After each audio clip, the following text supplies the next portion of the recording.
Hello, everyone, and welcome to Fight Night Rising, brought to you by Wisdom. My name is Khroen, and joining me, as always, is going to be Boopasaurus. Boop, how are you doing this evening?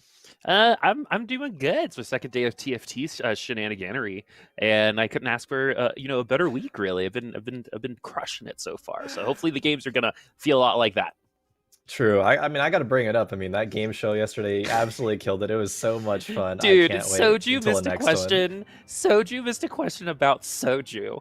Like that was Yeah. that was the best.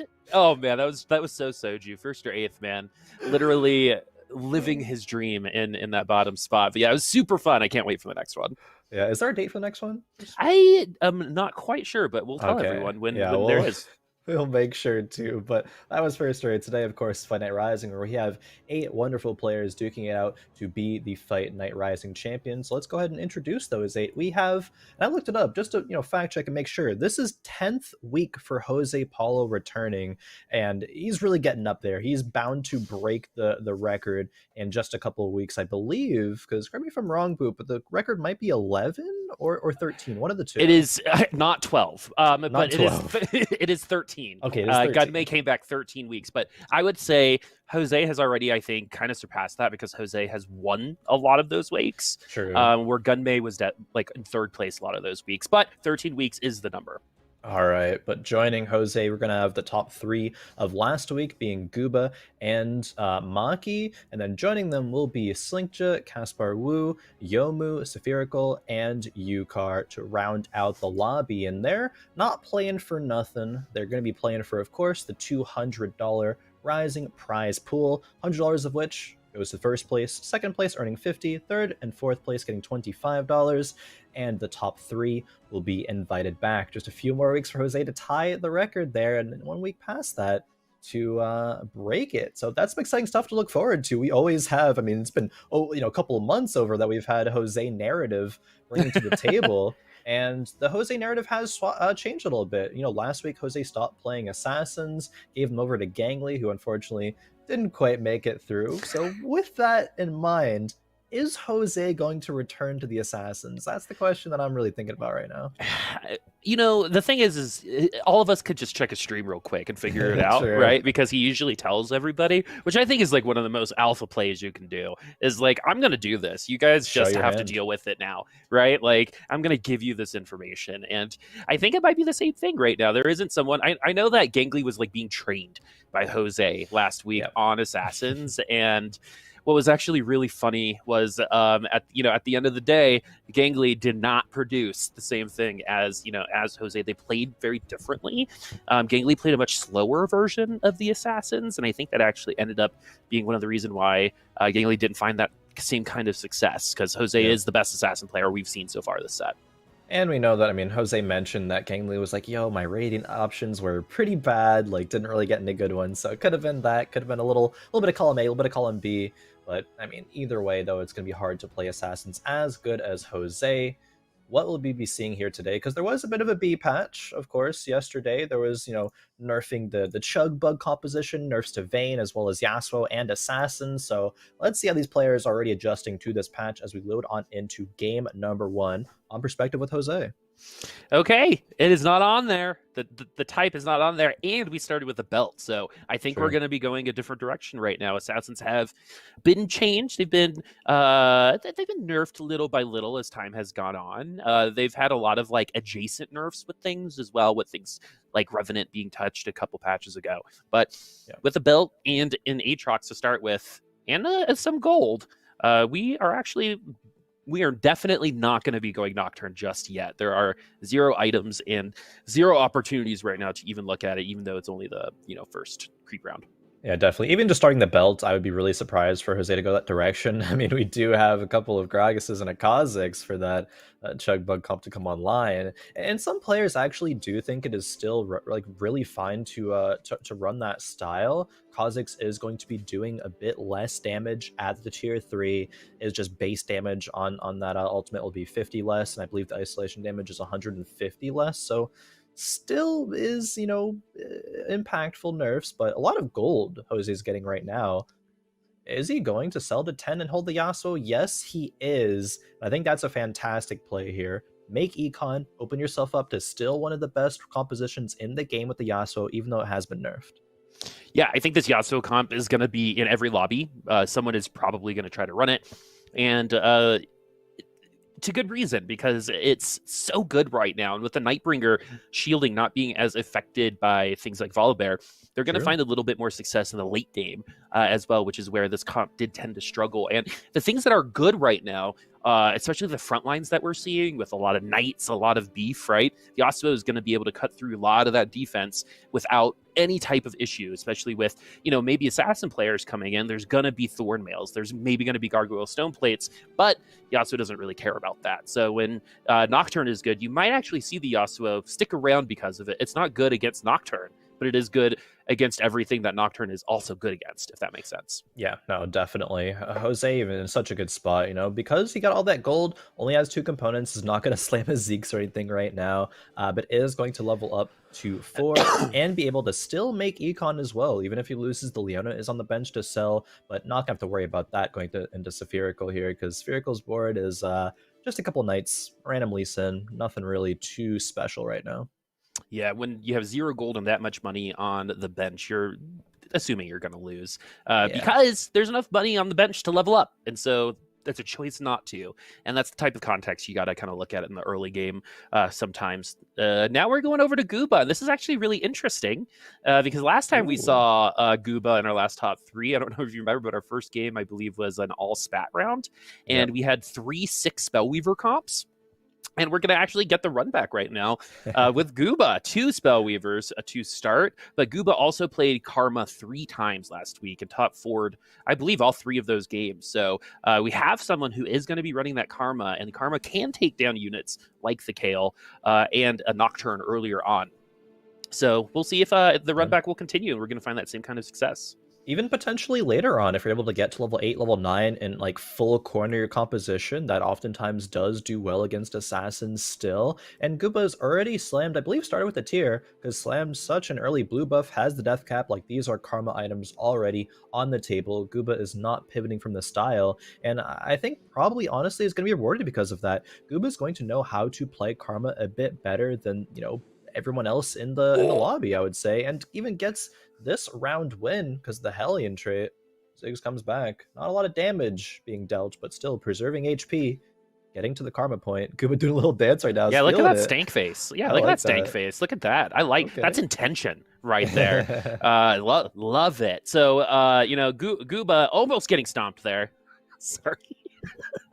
Gooba stop. I'm sorry. I got it like a second after. That's actually a good one. Like, thank you. Sorry about that one. I think that's one of your better ones. Appreciate it. It's a low bar, so I'm glad to have finally reached it. 96 HP now, and Gooba. I don't really see this going elsewhere. You can go another place with the Rabadons and the blue buff, but I think Karma is the direction that we're going to be going in the end because that's what we've seen him go most 75% of the time.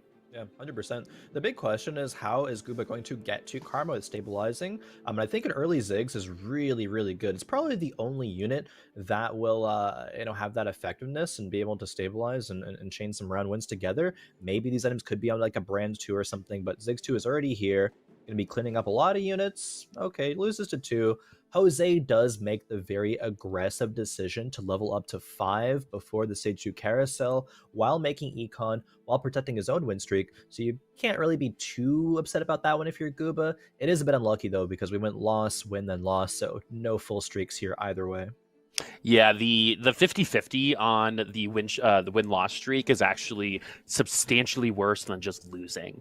In my opinion, you definitely want to start streaking because this will stall out your economy at any point of the game when this happens. When it's in like mid game or the late game, that's fine because then you're kind of conserving HP. But as of right now, it is going to affect that economy pretty glumly.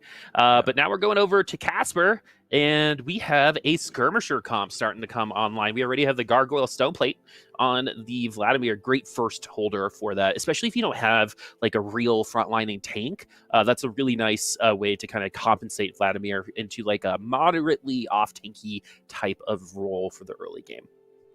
Definitely going to be putting some Dawnbringers and Renewers actually in there as well.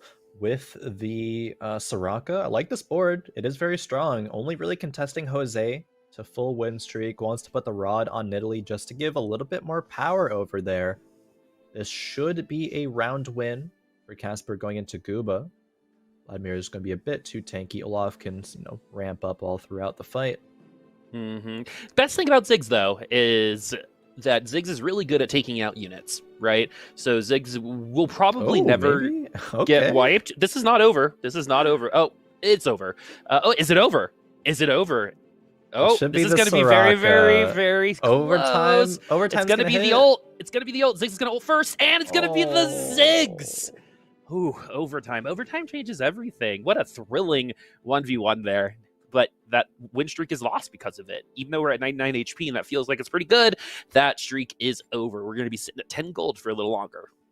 Yeah, I mean, I think I was sharing the same kind of feelings there as Caspar. Caspar was kind of head in hands middle way through that fight, being like, wait a minute, am I actually going to lose this? And coming down to the wire with the Hellion Ziggs there at the Soraka, but unlucky timing on the overtime there. So yeah, Caspar, Ziggs not into the potassium that Soraka was throwing at him. No. You know, those bananas being thrown right away.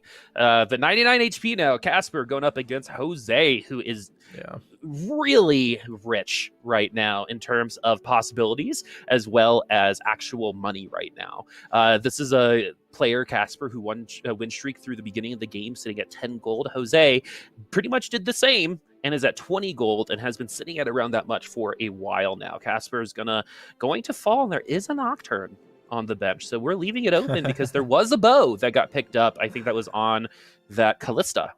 True.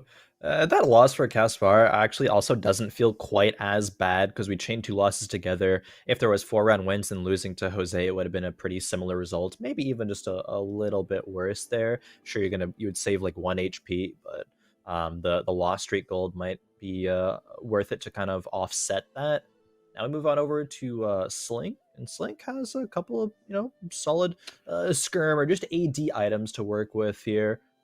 Ooh, even a Nico's dropping from the Krugs as well is going to make that transition point of stabilization a bit more effective.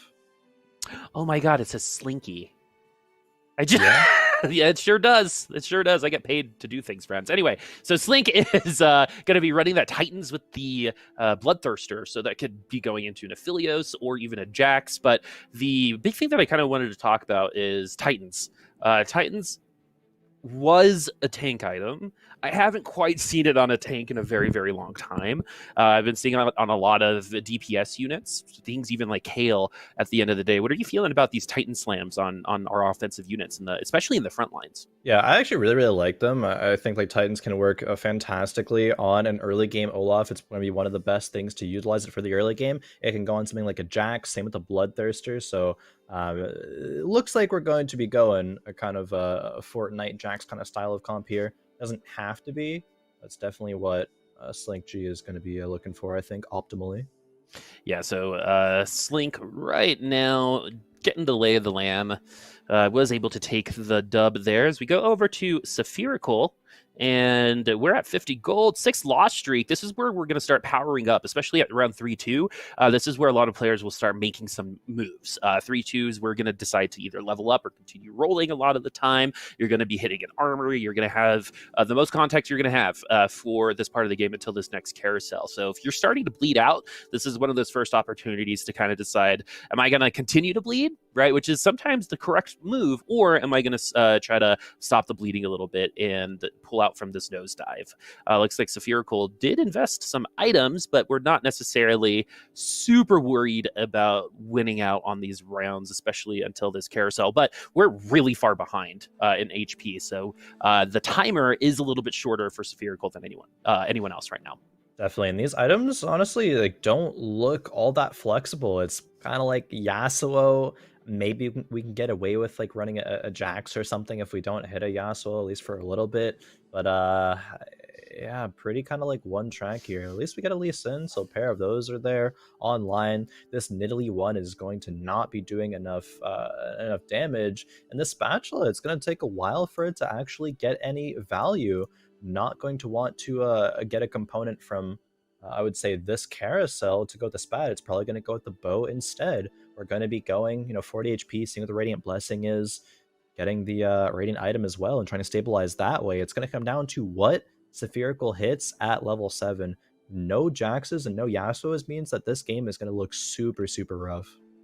Yeah, and the other reason why this is also really rough is there is a comp that almost takes this exact track, and that's Assassins. And it's one of the only comps that can really, nosedive into the stimmy range at this point in time and kind of pull out of it, because that direction is going to be a lot easier to go than what we're at right now, which is a couple different areas. I think we might be a tad dizzy, to be completely honest with you, but we're also going to be one away from 50 gold, and that's super frustrating. Yeah, definitely.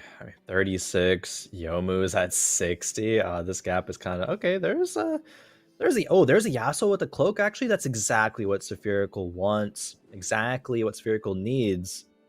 There we go. We're all right in a much, much better slot than we were just moments ago. You're the one that I want. Is definitely the song going on in Sepherical's head right now. Yes. Because that cloak, it's funny, we don't get to talk about cloaks like this all that often, but that cloak was exactly what they wanted in terms of those items. And so we could either put it on for the Ronins if you're feeling extra spicy, which you shouldn't do. It could be something else, but we also get a good roll here. We're going to upgrade 2 of our tanks, and those are 2 of the better tanks in the game. And we're going to have really, really good Yasuo items to get this going. And we don't have to frontline them. And we still haven't gotten our stimmy. Pretty perfect. This is the thing that I feel like you were talking about, where it's like, oh yeah, people will be scouting for it. I'm just gonna wait until like the end of the round to then grab it, because it wouldn't have really done too much. Maybe if it was like a tome, could have made some use of it, gone to 4 Legionnaire or something, or 4 Nightbringer. So probably like should have gotten it a bit earlier. These couple items are actually going to be really good, because Spherical's already dedicated 3 damage items to this Yasuo, so needs a tank or just kind of a general all-rounder item from this next 3-6 round, where you get the Radiant options, and then some more tanky item slams with maybe a redemption or something of the sort, as well as trying to look something to use for the spatula. Ooh. That Sentinel buff, that Olaf was not gonna die. Definitely didn't want to. Is Yomu now gonna have our shiny items, like our Radiant items? It is going to be Zeke's Harmony. Titan's Vow is a good choice. These are all pretty good. I love the, like, I think stereotypically you think of things like Redemption and Titans as not very exciting, but in terms of Radiant choices, they're pretty high up there in my opinion. Not very exciting, but still very strong, I would definitely say. And doesn't actually grab the Zeke's Harmony. It's going to make Aphelios a bit weaker at this point. I mean, honestly, very weaker. Yomu is going to have to, after the Wolves, level up to 7 and try to roll down to hit Aphelios too. If he's unable to do so, it's going to be kind of rough. It does come down to what components you're going to get from the Wolves. Being able to fully itemize the Aphelios by 4-2 is kind of necessary. Waiting until the stage 4 carousel might not be a luxury that Yomu has. Yeah, the Redemption helping keep at least a couple units at bay. This Aphelios has to find some purchase on the Convergence right now, because this is going to be the carry. Deathblade's going to scale really well with that Aphelios, but again, it's really nothing until we get that Aphelios too, if we want to start taking advantages of people that are above us and actually push past like evening out power level, because Yomu right now has to compensate for power and then surpass the other power levels of these comps in the next couple rounds, or else it's over. Yeah. I mean, the last Whisper would be tempting, and it would be a little bit better for Yomu as of right now, but definitely wants to save that bow for a Ginsu's Rage Blade. That's what's going to help Aphelios ramp up over the course of a full fight. Not getting any rods. Does get a Nikos, though, so that'll help the stabilizing point. Does actually hit an Ash, too. Galio in here is going to be big for the front line as well. Galio still, even after the nerfs, one of the best frontliners, if not the best frontliner in the game. But according to Soju, a waste of gold. I'm sorry. I'm sorry. I was the amount of question marks in the chat after Soju. Like, I don't think you understood the question. I'm just gonna say, I actually don't think you understood the question. Oh, that was so funny. Anyway, we're over at Harukawa Maki, who opened up last week with a win on a Kale comp.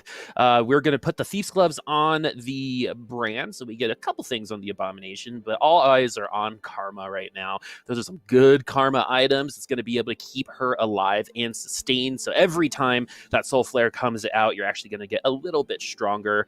And once those crits start coming out too, this is where Karma can really be very, very scary. One of the only units that can really access that Kale, for example, in the back line, or even that Nocturne, like you said before. Random targeting can also mean random wins, but it could also mean random losses. So that's why Karma can be a little scary to run sometimes.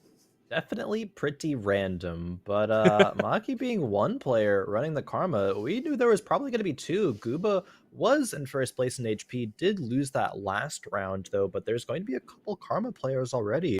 Karma's place in the meta is certainly stabilizing as I would say a staple right now as we look at Yukar trying to roll down on level 7 for this Jax Fortnite comp.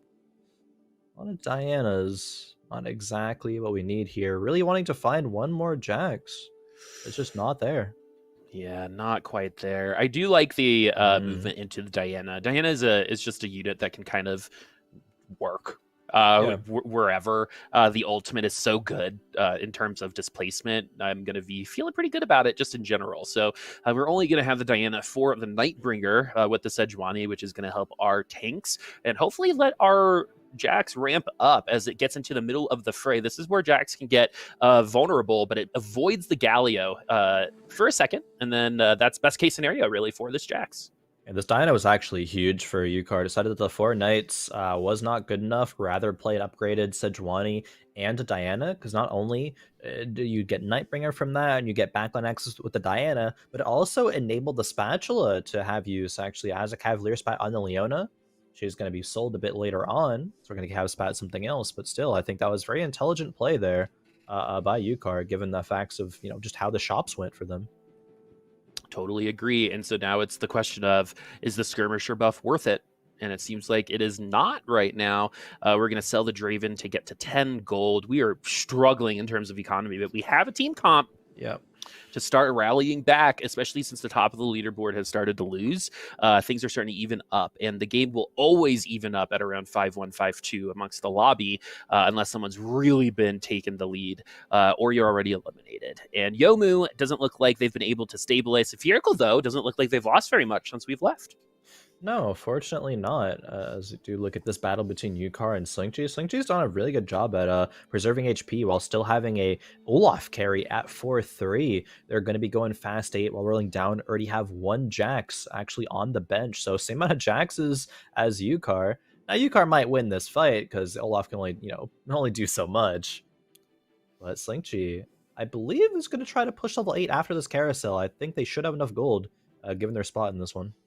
Yeah, well, and everyone, for all of that information, you can see it on the HP bar totals. If you're new here, you'll see a lot of tier 3 units get picked up that way as well. And that's part of your scouting. And so when the players also scout around, they're using that context, including it in what they see visually, and then making decisions off of that. And what's really cool about this game is that you can do things like we're seeing here, which is put something in real quick, like a Nightbringer splash, because now you have a really great front line for your Jax, right? We have the Diana, we've got the Sejuani, who are both going to get Nightbringer shields and stay alive for a good amount of time and give Jax time. Because any of those auto attack based carries want time.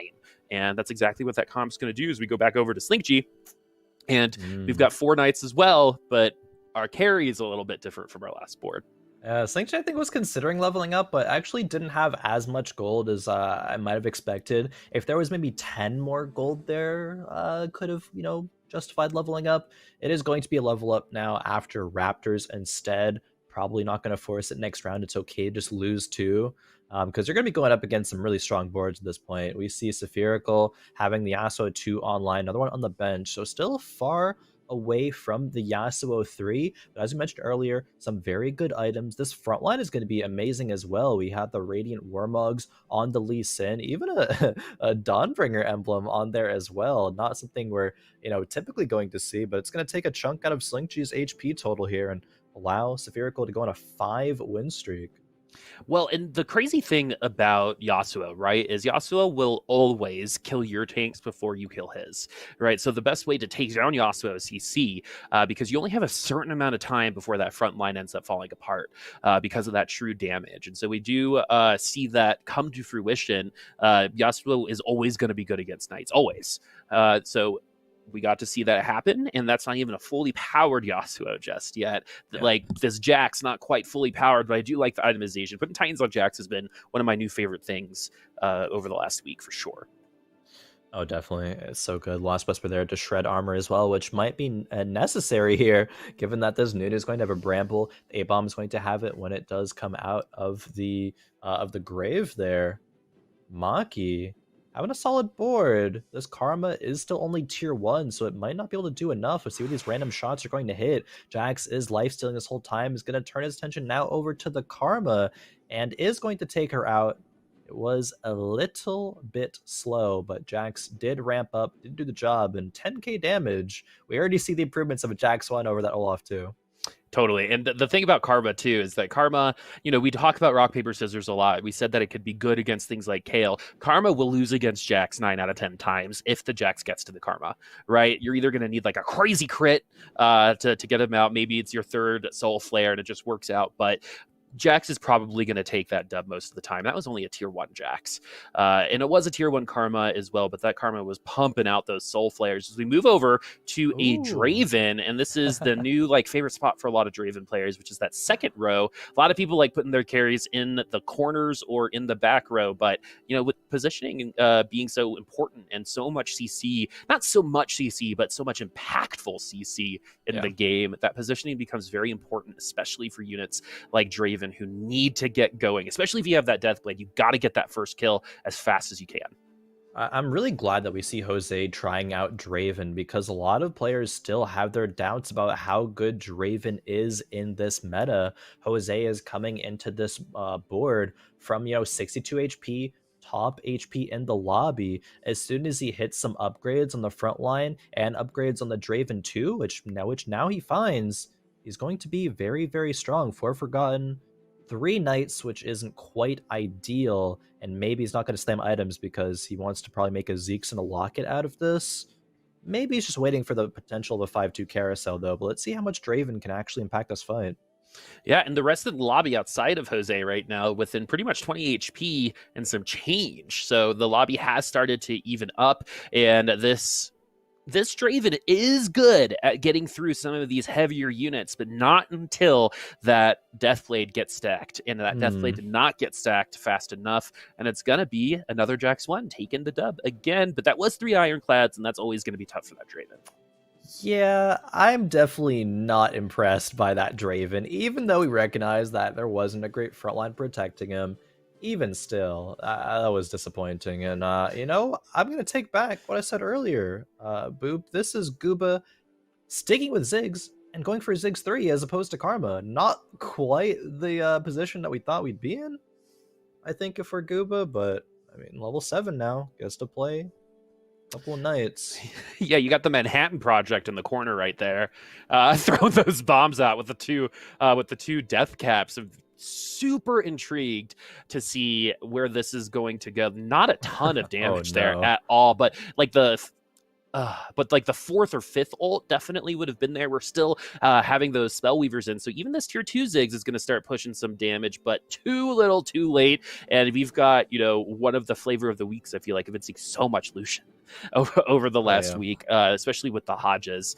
And Lucian pretty good against squishier units in general, and these Spellweavers have always struggled with, and Hellions have always struggled with front lines, and that's an Ivern 1, so that's not going to help that much. Yeah. Oh, Saphirico, now we see on the right-hand side, hits the Yasuo 3 after having the Lee Sin 3, and I believe there was a Sejuani 3 as well. Saphirico still has not lost many rounds since, a couple of stages ago. But Gooba might be on a fast track into contesting the 8th. Good swaps over. Or maybe. We'll see. Oh, the Draven's going to be on the same side. This is maybe not the swap that Gooba actually wanted. Will the Ivern even get a chance to cast? No, there's no Daisy, no frontline. Oh, no. Kind of a tragedy. Okay, we do get man. That is a lot of damage coming in from that Ziggs. Every single bomb Okay. should be one shot now, and this is going to be a win for the Ziggs. The Manhattan Wow. Project looking good in the back line. You got, you got Ziggs with 2 hats on. What's better than 1 hat but 2? When it comes to that back line. But like I said before, those first 2 aren't really going to do much. Instead of like an atomic bomb, it'll just feel like a cotton ball or something. But once Yeah. that Spellweaver buff, even at just 2, starts ramping up, that damage is one shot potential on some of our carries, and we just saw it happen just then. There's a third hat there. No open slots for the Ziggs, unfortunately. Can't have the triple hat. Maybe a frontline item, but the only frontline item is going to be Sunfire. That is off the table. A Teemo, I guess, gets us closer to having a Teemo too. The HPs in this lobby are also really close. I feel like we see it a lot, nowadays. 13 for Caspar. It's like the polls get magnetized at this point in the game. Yeah. And it kind of just pushes everyone back together as we went from like a pretty large advantage in first place earlier to everyone being within 26 HP, which at this point can be like 2.5 rounds, depending on if you get wiped or not. We have a Brawler emblem and a ton of tier 3 units.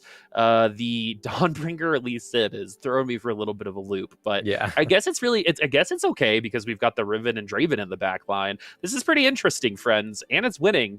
We got the Yasuo 3 already, so that Yasuo 3 is going to be online and needs to get CC'd, and the Teemo is starting to help. And again, with Teemo, you always got to think about the cruel intentions of that Yordle. He's not going to be able to have many cruel intentions if there's so many units on the board, though. Slingchu takes a big loss. They do have a lot of gold, though. Over 50 gold means that Slingchu's going to be pushing level 9, or at least wants to. Caspar is going to be the first elimination of this game. Caspar. Unfortunately, 8th place. And the last time we actually saw him, he was in first and lost to a single Yordle. That is now rocking 3 hats. Gwen2 gonna be coming online. Okay. We're gonna keep the Draven. I gotta mention Boop. So we saw Jose in a really good spot, pivoted into Draven, has lost every single round, even after upgrading the front line, right? Like, this is Nautilus 2, this is Rel 2, 4 Forgottens. We have everything that we really want, but Draven just sucks. And now going up to Spherical. This is not a good matchup, especially... Oh, well, the Kale is distracting the Diana. That can actually be a little bit of an advantage. And to be completely honest with you, this Draven is starting to kind of pop off. But we did only get 3 units, and we are eliminated. So it was one of those... we were talking earlier, what's like a unit that a lot of people put carry items on in the late game and then start losing?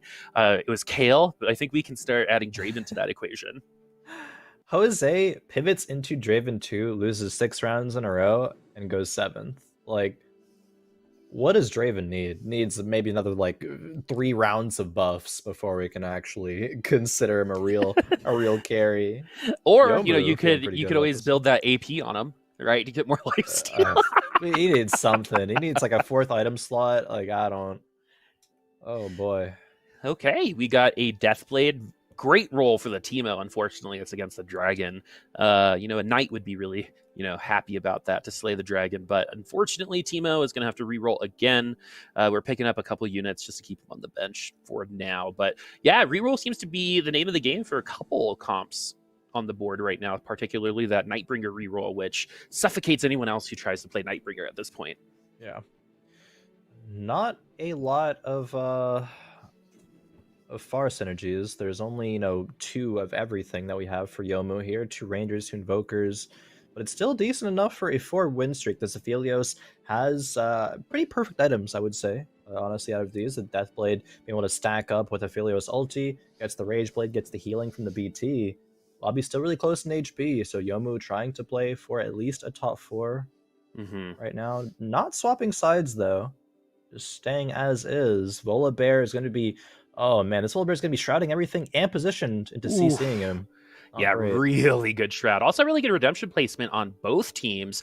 We do get a couple ults out to the trampoline park right now, and this first affiliate ult is coming through. But Oh, actually, the Bloodthirster proc went really early, and man, that access to the back line was undeniable for the Jax. And it's going to be up to maybe some Khroen intentions, but it doesn't seem like we're going to get there.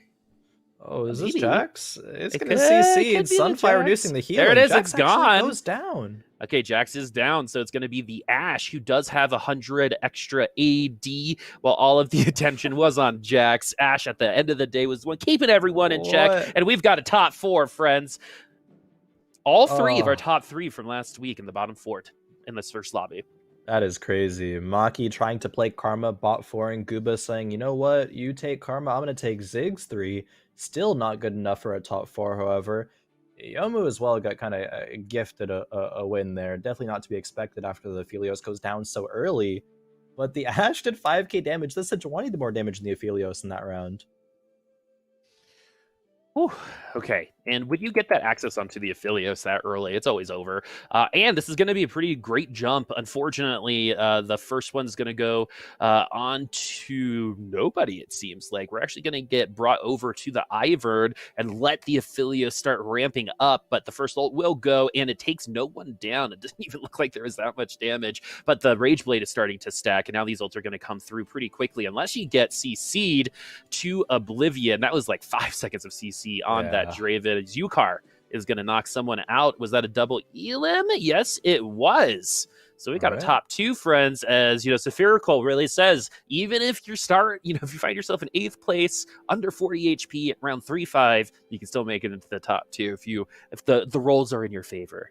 And honestly, I don't think Spherical would be in the same spot if there wasn't exactly a Yasuo with Cloak on that carousel. I remember from stage 3, like that was exactly what Spherical needed. And from that, hit all these 3 stars, able to push level 8, and is going to be a serious contender for winning this lobby. Yasuo is going to do very, very well into the ironclads that Yukar has. Viego, though, might be able to do something here. Oh no, hits the wrong unit.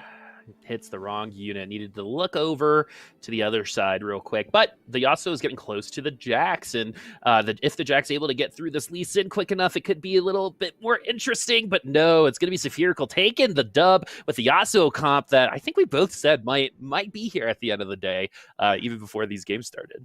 Exactly. Even with the nerfs coming through, Yasuo is still good enough. That cast time buff that he got 2 patches ago was really, really good. That even offsetting that with a little bit of damage numbers nerf, not good enough. That Spherical, I think, played that well. Did get kind of lucky, did get kind of bailed out, but still got to be able to get all the 3 stars, and you got to play very intelligently to do that. So let's take a look at our scores after that first game. Remind ourselves where we're at. Spherical did take the dub with the Yasuo, 10 points. Yukar with the Jax board getting 8 points in second place. Yomu in third. Slinkgy fourth. Then Gooba, Maki, Jose, and Caspar down the line. And something you mentioned during the game, Boop, our top 3 from last week, all bot 4 in game number 1 here. That's not something we see very often. Yeah, that's a little bit of a rarity. But the last time we saw Jose in this position, he ended up winning 2 lobbies in a row. So don't ever count yourself out. I mean, we saw Spherical in 8th place in the majority of that lobby, and then ended up, on top, because at the end of the day, the only result that matters is the one on the results screen, right? Yep. You might be in 8th place now, but you're going to be in first a little bit later. That's why you can't become a self-fulfilling prophecy, right? I know a lot of players are like, it's over, right? I'm just gonna, this is an 8th, right? And sometimes it's not, and you have to kind of like see through that. But it's cool to kind of see a couple new people come in and try out a couple new things. We saw a couple different versions of Draven in terms of that success. We saw Hellions for the first time in a while, Invokers were back. That Ziggs was kind of cool, but unfortunately, none of that was good enough to win. So the 3 comps I'm remembering that were like, oh, kind of cool, kind of quirky, kind of new. One being Draven, one being the Ziggs 3, one being the Karma, all bot forward. So I'm not exactly sure how much we can break away from the mold, Boop. Things are meta, things are good for a reason. not everyone can be innovators and reach success with it. That's kind of what Yeah. the narrative is already presenting itself as at this point. Yeah, innovation breeds failure most of the time. Yeah. Sometimes though, it's great. Just What's like a comp that was innovated on? What like something that kind of came through, like because sometimes the comps only last like a week, right? Like Donkey Kong. What was like a comp that Yeah. you think was kind of innovated upon that kind of came out of nowhere? When was the last time we had that?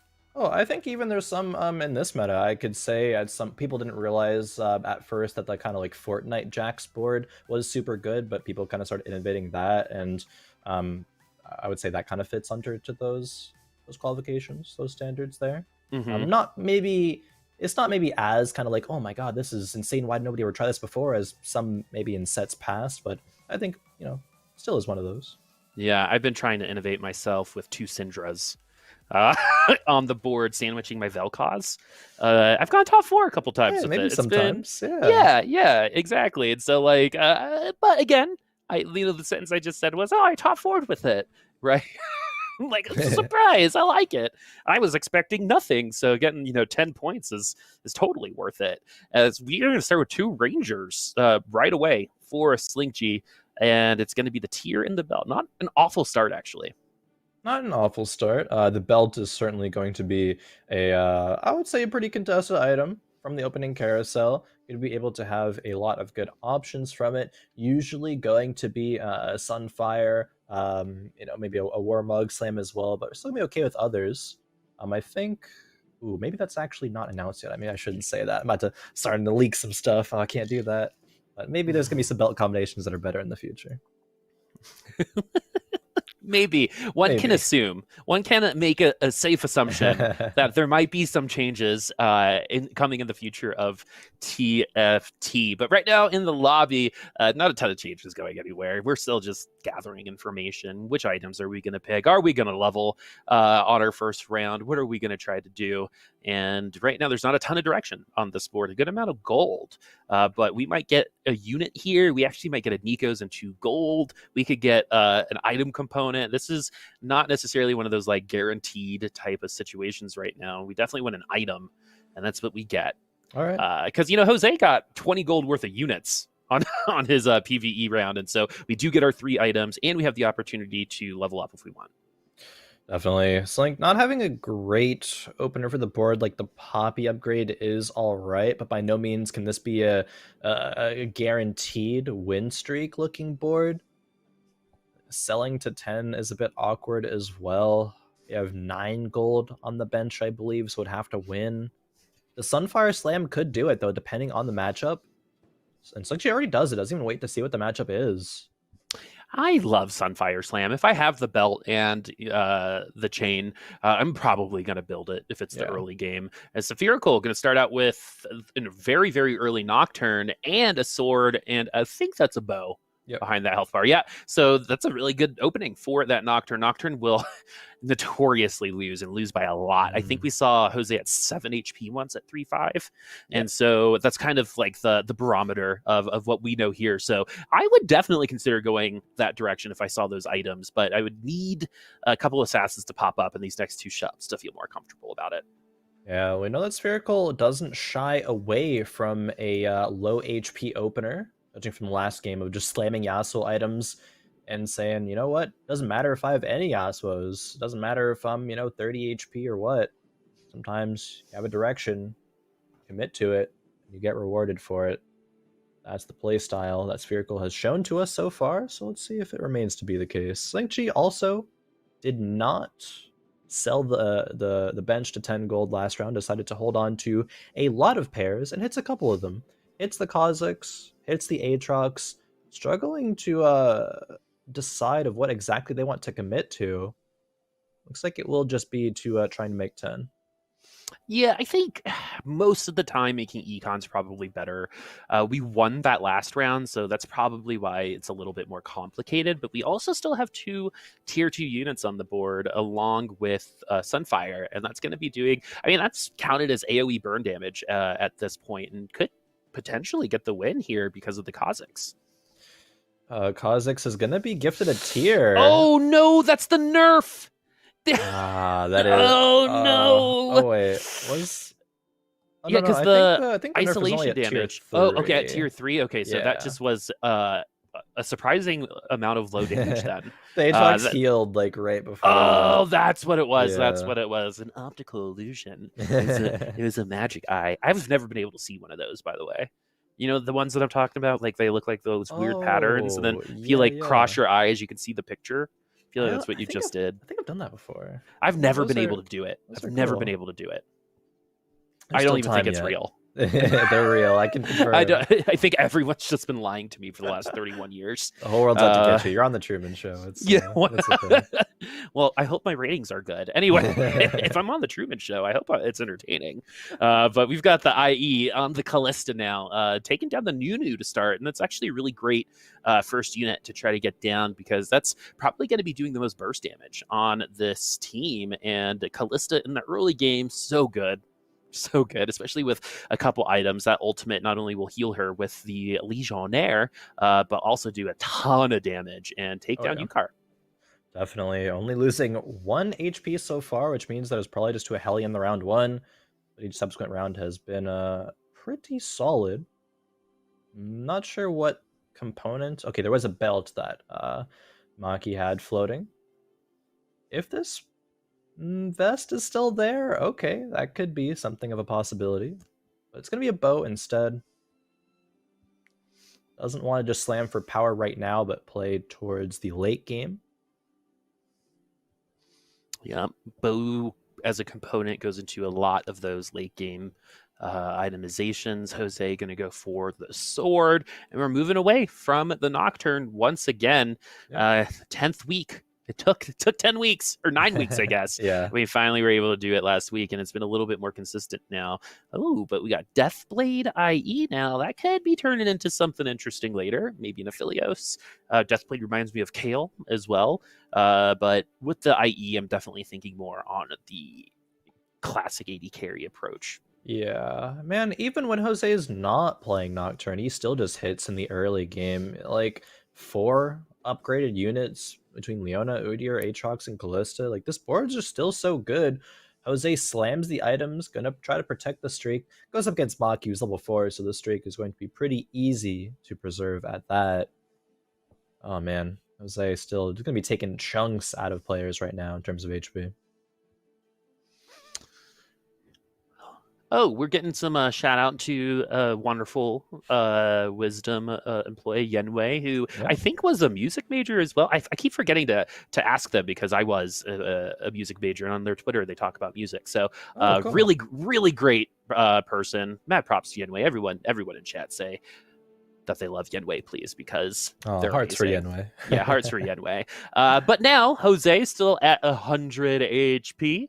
We're still going to be running with these early knights in this Callista. And if you think of like an early Callista, this reminds me of like old school Nidalee, where Nidalee was so good from like 2-3, like the 2-1 to 2-6, and then would lose from like 3-2 on. Yeah. Right. Very similar situation, I think, with this Callista. Looking like it. Oh, okay. Yukar is the player who had the very, very early Yasuo. I think it's been here since like 2-1 or 2-2. No other Yasuos are found. There's a bow, which can be a component, right, with the Runaans, but that is not going to be completed as of yet.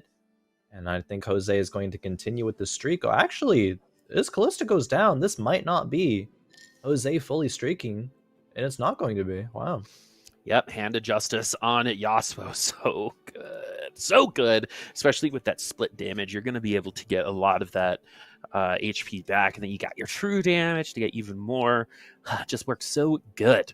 But sometimes you even want 2. You know, you got 2 hands. Yeah. Why not put 2 gloves on? And so maybe the True. Hand of Justice might come out a little bit later. We're keeping the Nunus on the bench just in case. It's still going to be a good amount of gold to make eco a little later if we so choose. And the Nocturne does have some items on it, and we're still running it. Caspar in last place right now. A couple people at 96, but no one kind of falling out the bottom just yet. Caspar might be going that direction as we get the vest.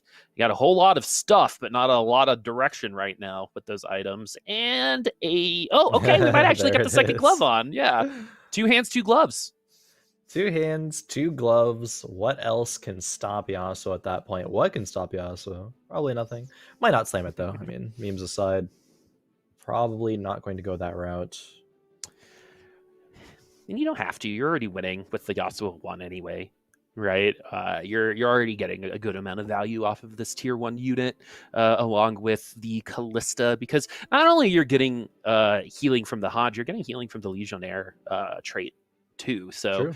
it is just so powerful. It's like in addition to all of that, you'll also get that Oh, attack damage, as it maybe looks like two actually. hands, two fists. Hey, we're Yeah. doing it. All right, see how this works out. See where these items go. Gonna be something actually, absolutely everything. Even the Gargo's stone plate onto the Gragas. But it looks like when Uh-oh. Yasuo meets Yasuo, oh, And both I of them guess fall.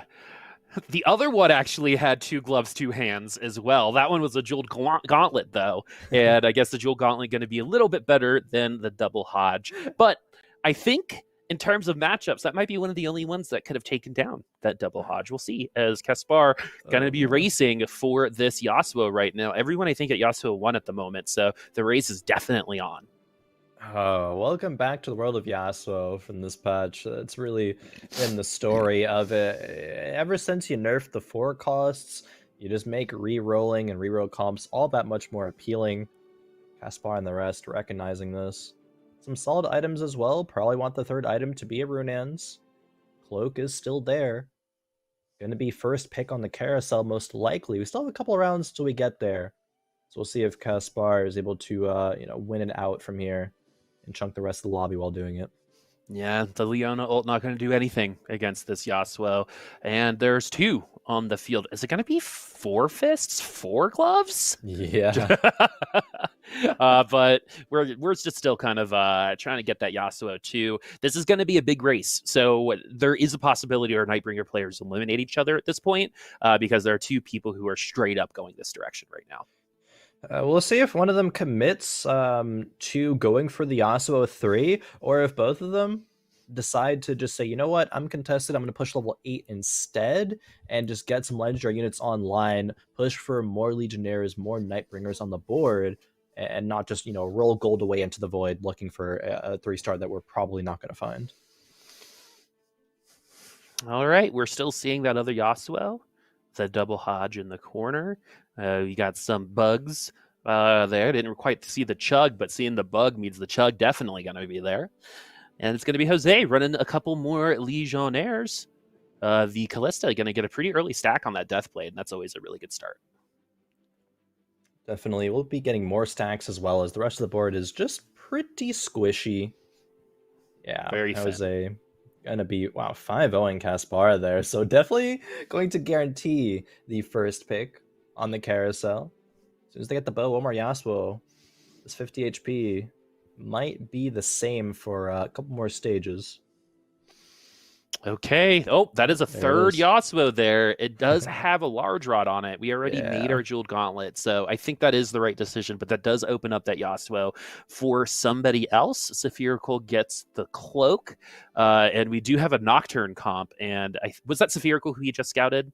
Yes, it was. With the Spherical Nocturne. did have a Okay, so Nocturne. we have this Nocturne then. We have Double Hodge on the Yasuo here with the Riven in the back line again. That's the second time we've seen that setup. True. Gooba going for the Ziggs comp again. All right. I mean, I think the first game was definitely not the first time Gooba has played this. There's a reason that Gooba is committing to it that hardcore. It's because they probably practiced it on the ladder, had some good results. And I want to see those good results come into fruition here, especially with how hard Gooba's prioritizing this playstyle. Me too. I mean, we saw that Ziggs is capable of winning out those rounds, right? But just like any other thing, just like almost Kale, right? Or any other attack damage based carry, you're going to need to position him better than just putting him in the corner in the late game. Because I think at the end of the day, that's one of the bigger reasons why this Ziggs ended up falling in 5th place. But at this point in the game, the Ziggs is finding purchase. Sorry. And we are going to be at least getting a couple units down. And again, Zig's so good at, getting 1, 2, 3 units. You're never really going to get wiped with the Ziggs unless you roll into an assassin. And even then it might not happen. And so you're going to be pretty comfortable, most likely in the middle of the pack when you play this comp up until this point. And it can go into things like Karma too. So you're not necessarily handcuffed to it. I mean, with every roll, it's just handcuffing yourself, further and further into it. Gooba actually also misplaying the last round. I think that Nautilus 2, even if they didn't want to, take out Hecarim, could have just replaced a Poppy because we have 3 Hellions in, only need 2 for the buff, and always Nautilus 2 is going to be better than the Poppy 2.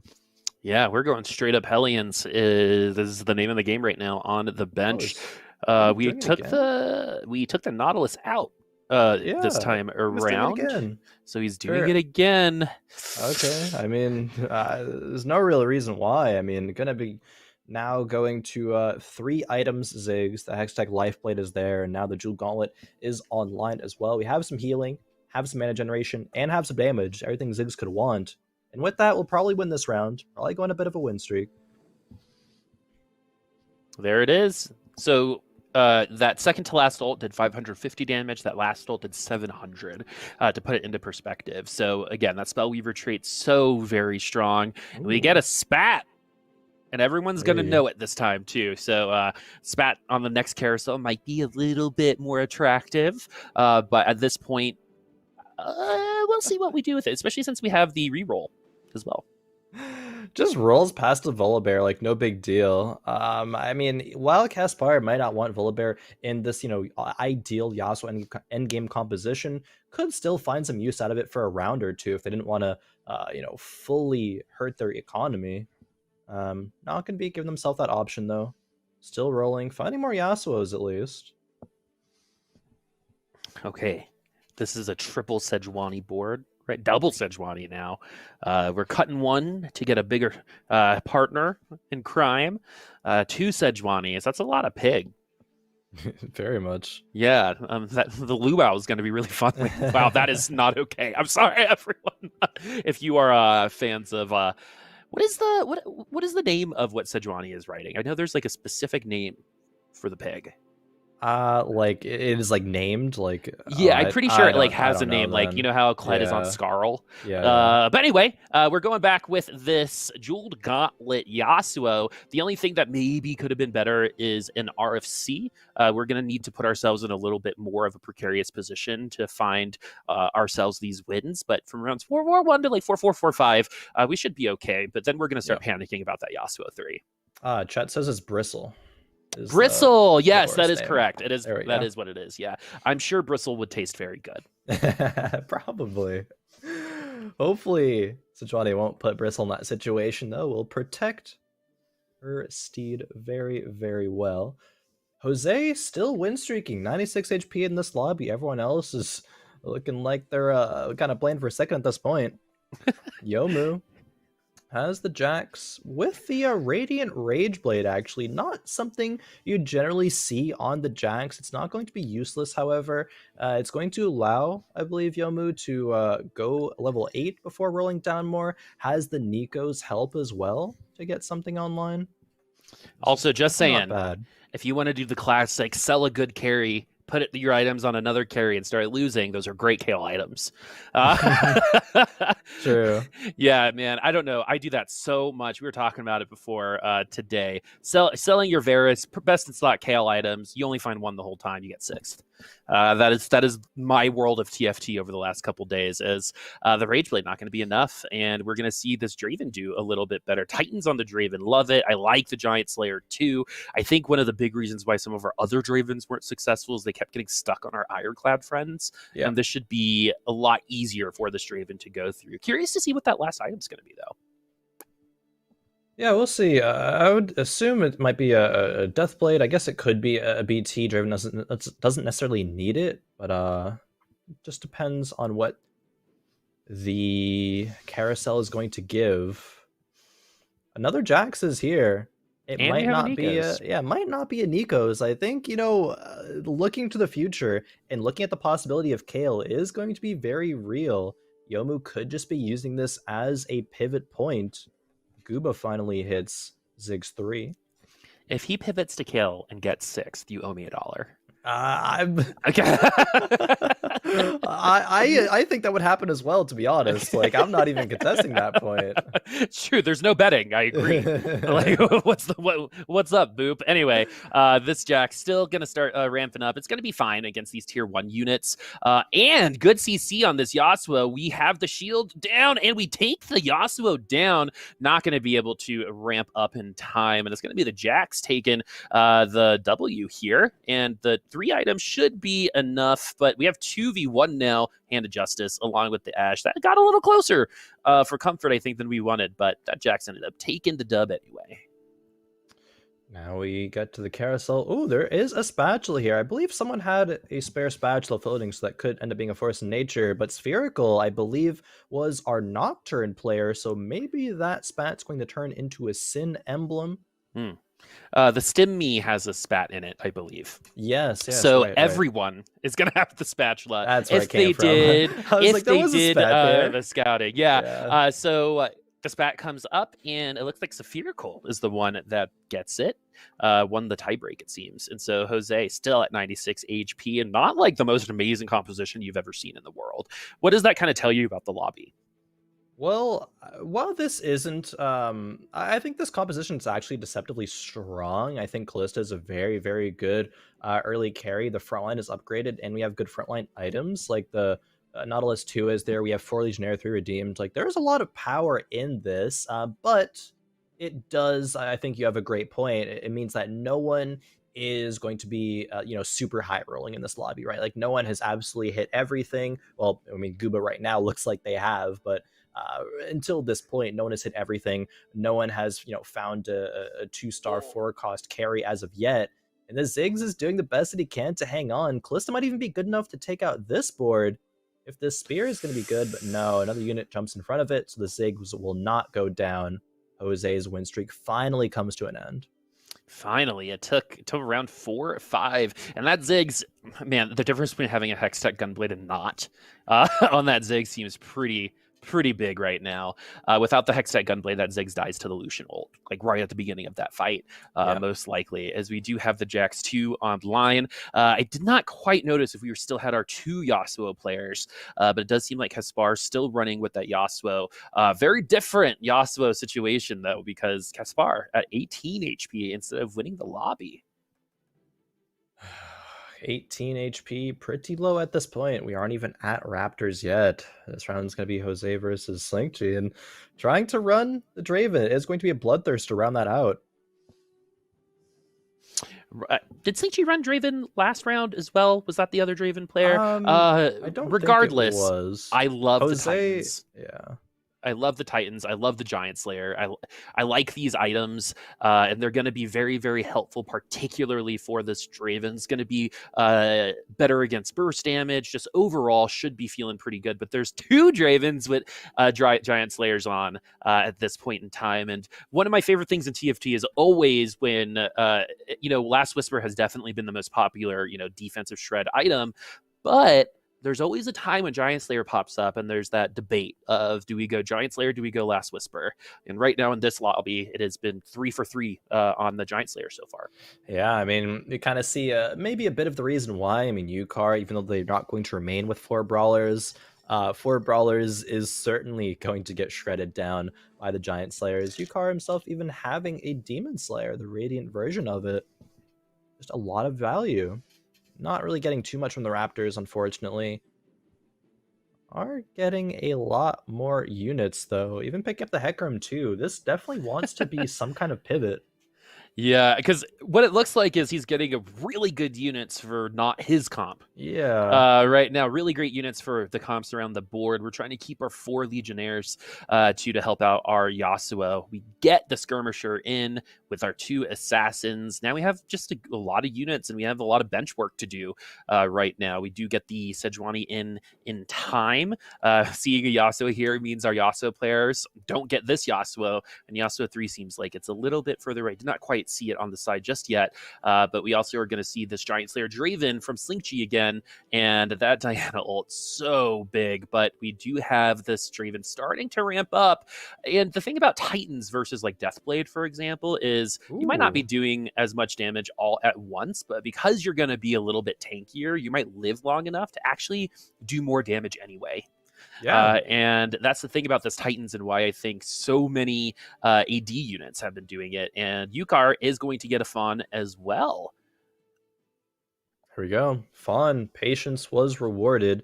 And even getting some solid components. Thieves' Gloves, not going to be a bad buy. A ZZ Rot is all right as well. It just gives a bit more frontline, gives the Oswo and friends a bit more time. Galio goes in now. We're a lot to work with here. Yasuo is finally sold, and the items go on to Akshan. Not the best Akshan items, do you have to admit. Maybe they're serviceable, though. They're going up against Aphelios 1. Probably going to do all right, especially with the Viego finding his way into the back line and taking over the Aphelios. Yes, this is going to be a dominant round win for Yukar. Jose is going to continue to take a lot of damage. Man, do you hear Olivia Rodrigo? Because I'm getting some deja vu right now when it comes to Jose. Yep, because exactly. didn't this exact same thing happen last lobby, just with a different Pretty comp? close. Yeah, I mean, it's not the Draven this time around. It's going to be the Aphelios, but he's even in a worse spot this time around. Jose like found Draven too last game, found the frontline upgrades, found Gwen too even, but it wasn't enough. If Jose uses this Nico's help, or finds one of the units, then Nico's the other one, I think he can stabilize. So I'm not quite as worried. It's just Aphelios just seems to overall be just a better composition than Draven. Yeah, Aphelios, the most commonly built tier 3/4 cost unit in all of TFT. And there's a reason why, right? Yeah. Like, I'm one of those people who, when I go to a restaurant, I'll try to get something like weird or not popular. And then I realize there's a reason why things are popular. Right, it's Yeah. because they're good. And so it's a little bit of a life lesson sometimes, because I definitely like trying to prove metas wrong and stuff like that. But after a certain point, you just got to tell yourself, you know what, Aphelios is good. I want a top 4. We actually haven't seen a ton of Aphelios comps take the wins in lobbies, but they're No. always in the top 4, trying to compete. It's usually been like Nocturne versus Aphelios in a lot of our final lobbies here at Fight Night, but Yep. with Jose going a little bit of a different direction, we might see a little bit more variety at the end of the day. Yeah, maybe Jack sometimes making his way into that mix as well. But definitely do see a lot of those matchups. Yukar does grab another Akshan off of the Carousel. It just needs one more. Would be able to get Akshan 2, pop the Archangels off, and be in such a good spot. Gooba is actually, I think, stabilized pretty impressively after hitting the Ziggs 3 and all the 3-star upgrades. With the Hellion emblem, is going to hit 6 Hellions. I believe that was buffed 6 Hellions as well. Yeah, because I think Mort wanted them to get into the late game a little bit more often. Yes. Yep. And with that, I mean, Gooba's trying to make that work. Yeah, and attack speed, you think of Ziggs as like an AP carry. When you're really thinking about it, it's auto attack based, right? Just with a kind of auto attack enhancement is kind of what I think about it, almost like a Luxult. And, attack speed's always going to be better in that situation. And we have to get our Spellweaver stacks going. That was a 1,000 crit on that unit. But these Dragon's Claws are actually doing a lot of damage to the Ziggs and commit suicide off of it. Yeah, oh no.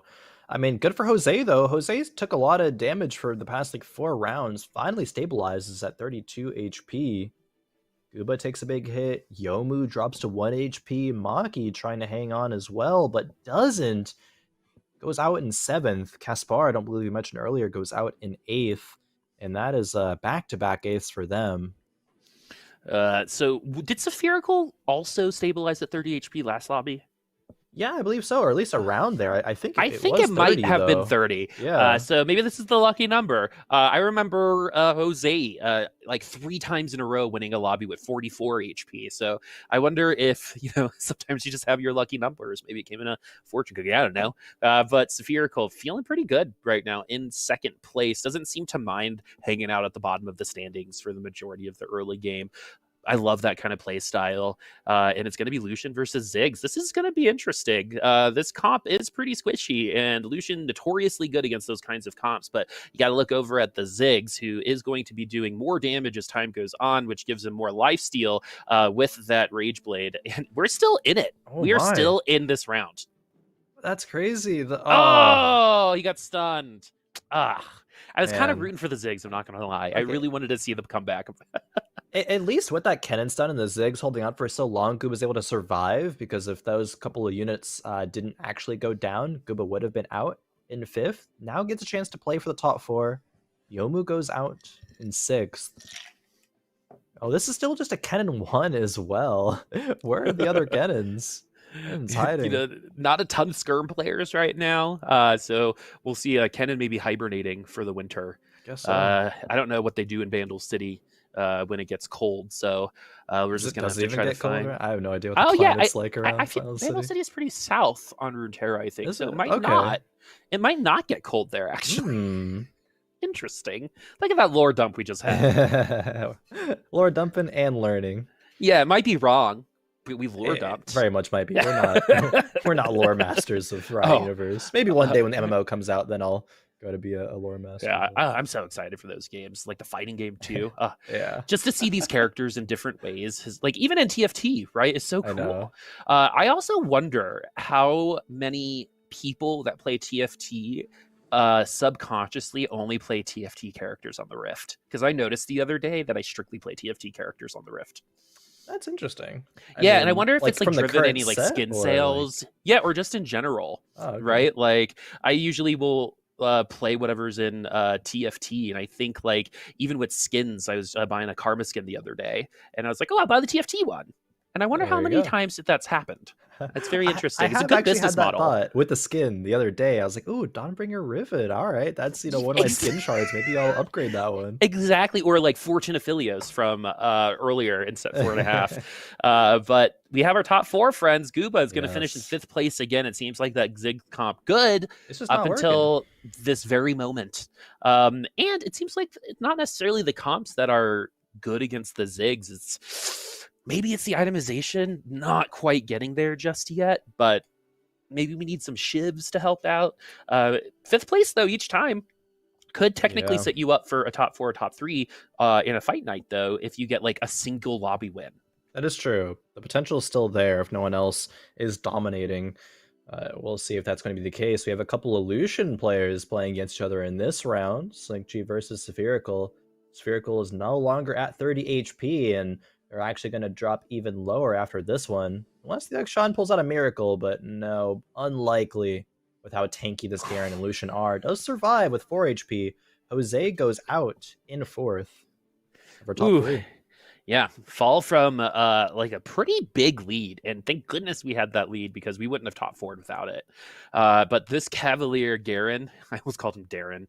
This Cavalier, now I want to forever now. Darren in the front line is gonna be riding some horses, but also looking at the sun.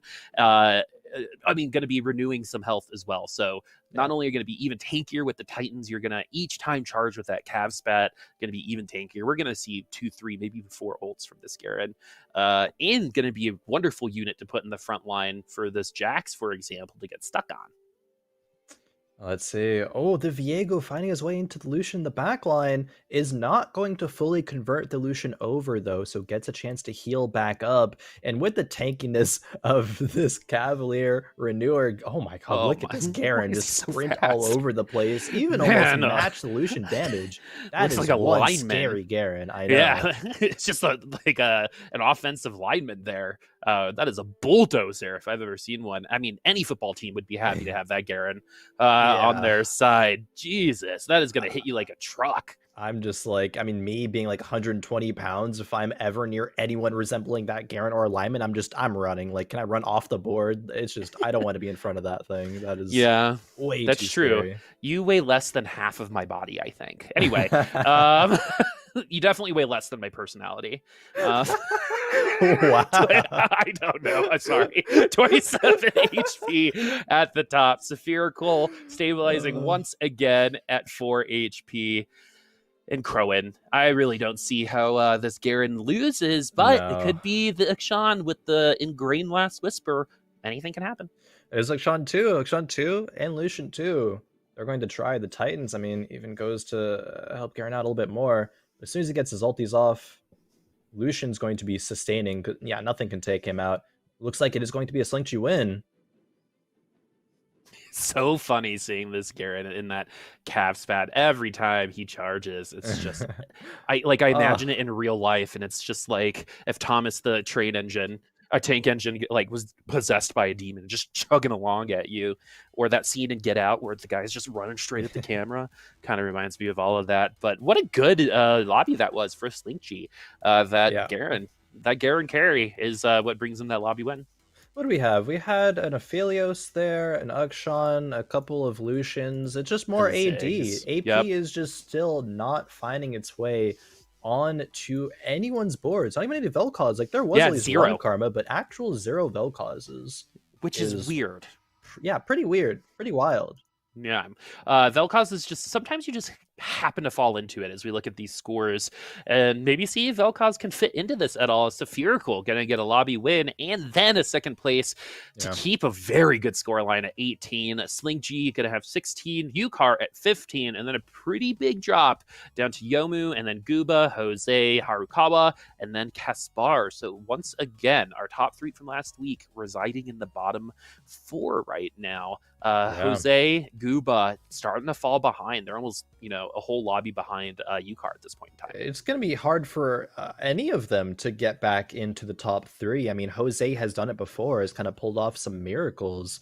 So it is possible. But with Spherical at 18, Slingchi at 16, Yukar at 15, like they are well putting themselves ahead of the pack here, top 4ing both games. That's kind of a crazy run by them so far. And I mean, it's nice to see Spherical, especially. This is a player who I've not had the chance to see too much of, but they are playing this kind of like, I'll even say Jose-esque style of play, like int early, get your whether it be I think they had a Nocturne for a pivot point there, but then pivoted into the Lucian in that game. But in game number 1, it was with the Yasuo, the very similar 3 cost reroll style of play. That's very cool. Is just playing so well. It's honestly impressive. I want to keep them or see them keep it up.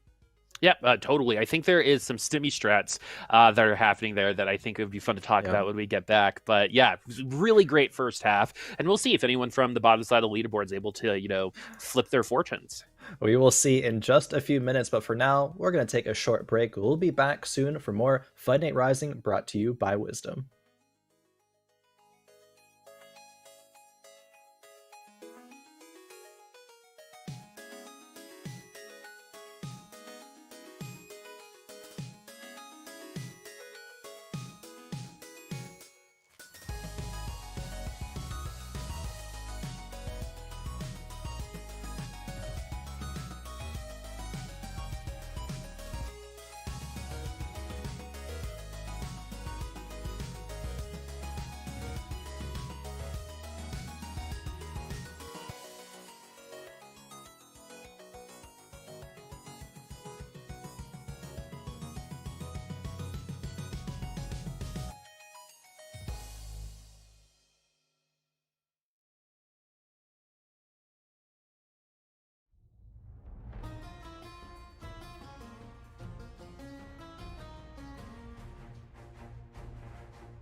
Hello, everyone, and welcome back to Fight Night Rising, brought to you by Wisdom. We are at the halfway point. Boopasaurus, how have you thought?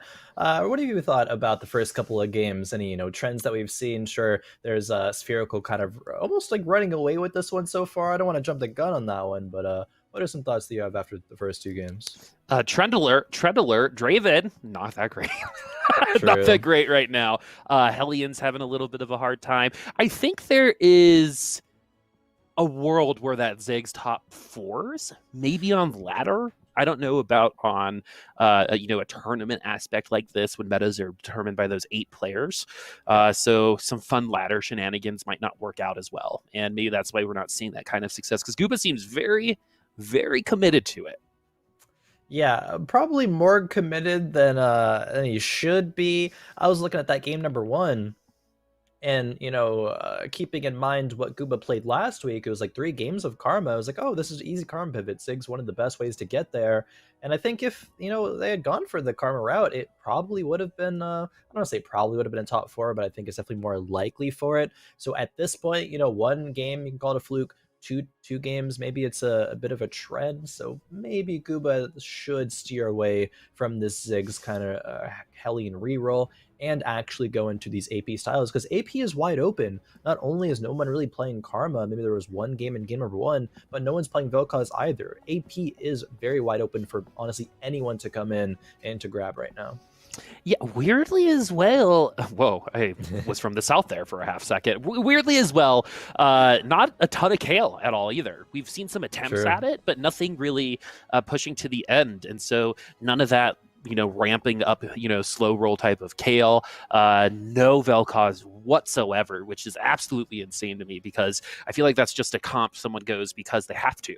A lot of the Yeah. time because they started with a large rod on that first carousel. So none of that so far. Again, the only AP comp we have seen has been that Ziggs comp into what we could call the late game, and it has not found itself purchase. But now that we're going into this first carousel, it looks like Gooba does go for the bow this time. We might be going a little bit of a direction.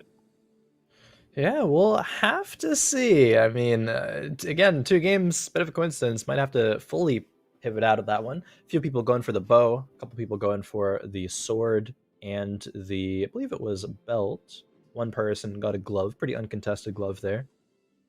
But Slinky definitely still starting off strong. First game had a 4th place. Second game was, of course, the first. It's what we just saw.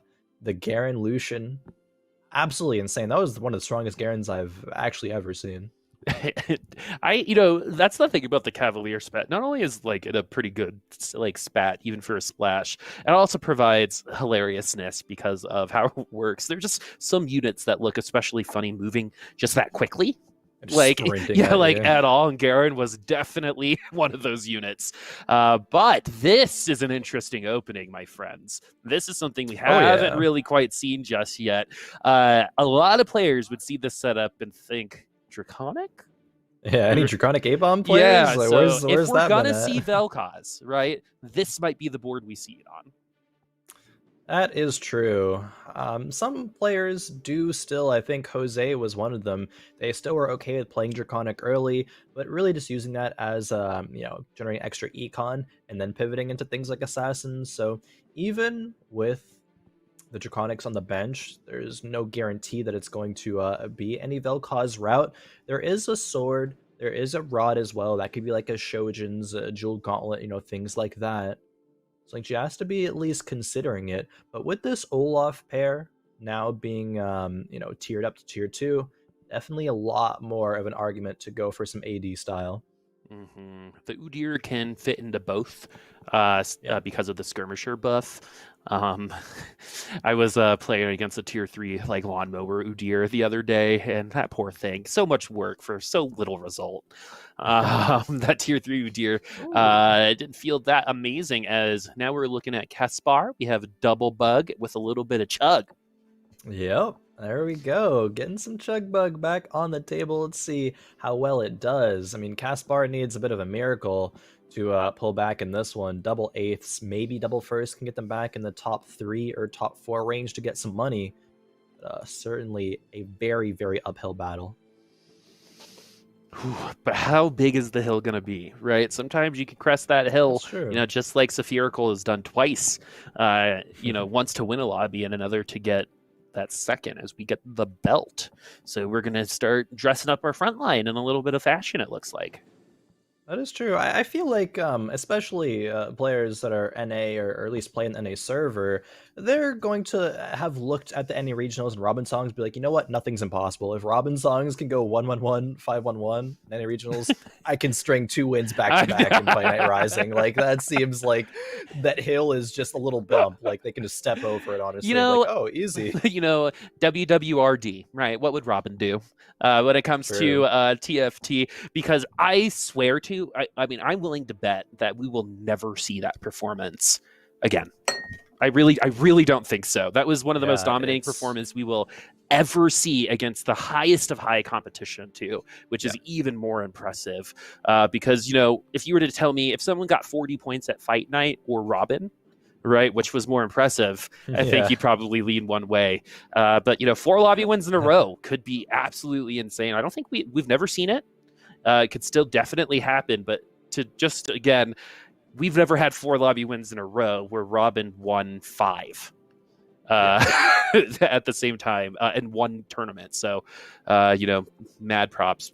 One of the best in the world, and definitely someone you got to look at for Worlds coming up in October, because a lot of new TFT stuff was just released, but we still got this set to go through. We got a couple forgottens. We got, again, only frontline right now, putting the Last Whisper on the Kled, which is the best unit right now on the field for it, which means that these knights are, just going to hang out for a bit until we do find our carry at the end of the day. This is a good opener for Maki here. Even one where we maybe could consider going a bit of like a Kled reroll. I think that actually is something that can be potentially good in this meta. If we're going to Hellion reroll, it's not going to be a Ziggs. Might as well try it with the Kled, right? Especially with the AD items. Unlikely that we're going to end up seeing that. However, it's just, some food for thought. Yeah, these Hellions, again, just so good at taking out early game units. They might not win rounds, but they're not going to lose rounds by a ton. We end up winning this one. We get our 10 gold, so that's very nice for Harukawa, who has actually had some pretty difficult starts so far today, struggling in the standings and needs a top 2 right now to keep themselves in the running. Everyone from last week needs a top 2 right now, I think, to really put themselves in to contention to even top 3.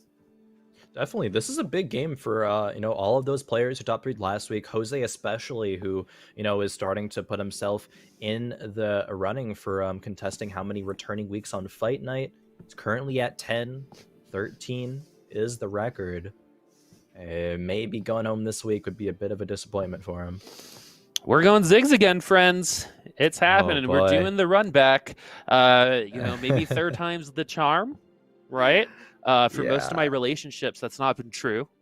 Oh no. Hey, I'm married now, so that's fine. That is true. So all that's just in jest, but we'll see if this third go around with Ziggs is going to be worth it. At this point, I'd probably break up with it, but some people have a lot more faith than others, and I truly believe sometimes, especially a game like TFT, if you try it enough times, eventually it'll work, and maybe this will be the lobby.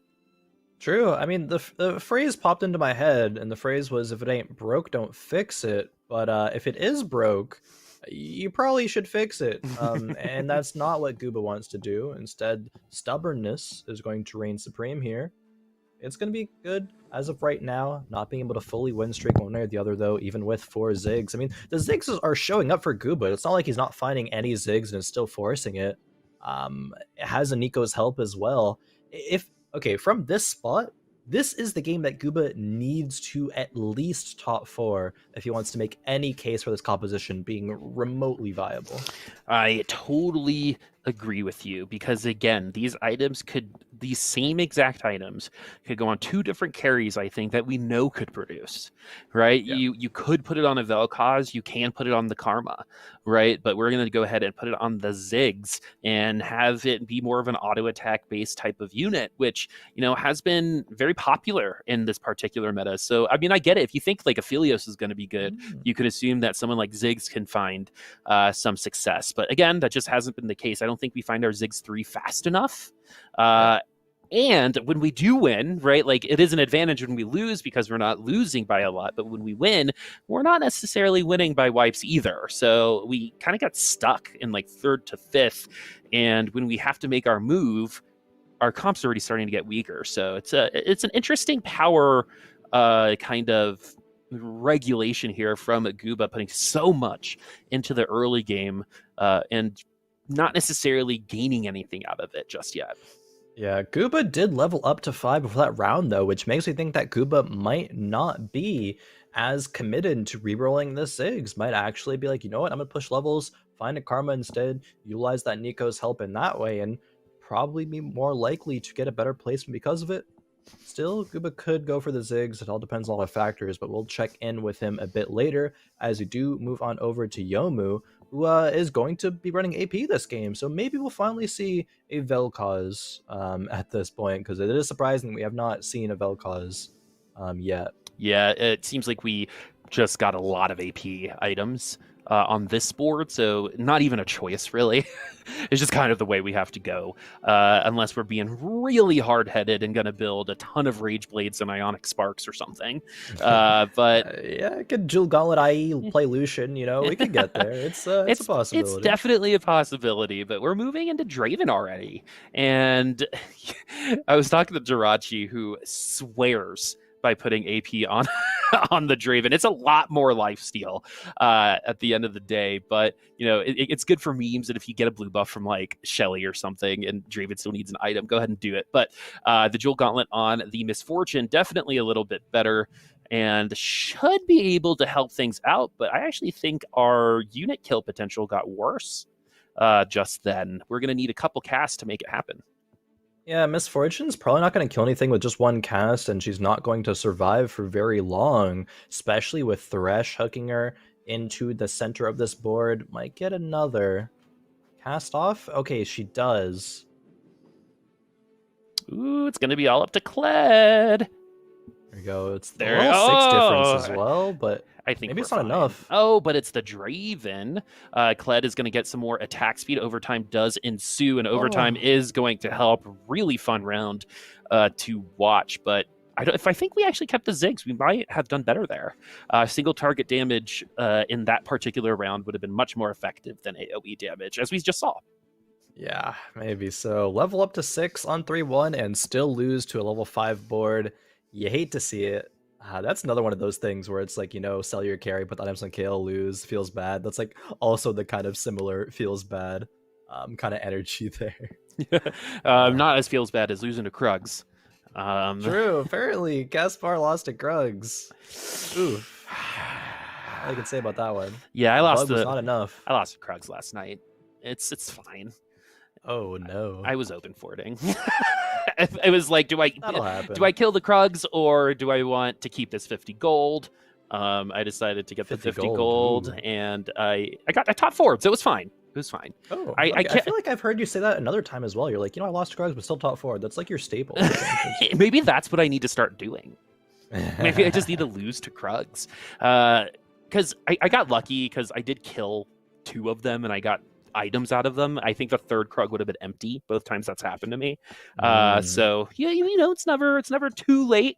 But Caspar might, it might be an intentional strategy to get to that stimmy a little bit quicker because round 3-4 seems to be one of the best rounds to get it, to be completely honest with you. Our kind of sandbaggers, which have been, our Yasuo players and our assassin players, tend to get it around these next couple rounds, and that really seems to push the rest of the lobby to move a lot faster. It's really interesting. Hey, Spherical has 2 high HP right now. I'm used to seeing Spherical down there at the 40s at this point. What's going on here? I know, a little bit of a different kind of play style. We'll see what happens when the pressure's kind of off, right? I know a lot of people just play better when they're just playing from 8th. That's just the type of person they are. Yeah. But we are going to lose HP, so we're getting closer to the normal. Don't you worry, Khroen, we're getting there. There we go. It feels better. Everything's right in the world now. And Caspar will be getting that stimmy on the next Yes. round, which I think is a very good time to do it. Hopefully, it's going to be worthwhile because we have seen these stimmies bonk. Say it was like all gold, and then you roll and don't get anything.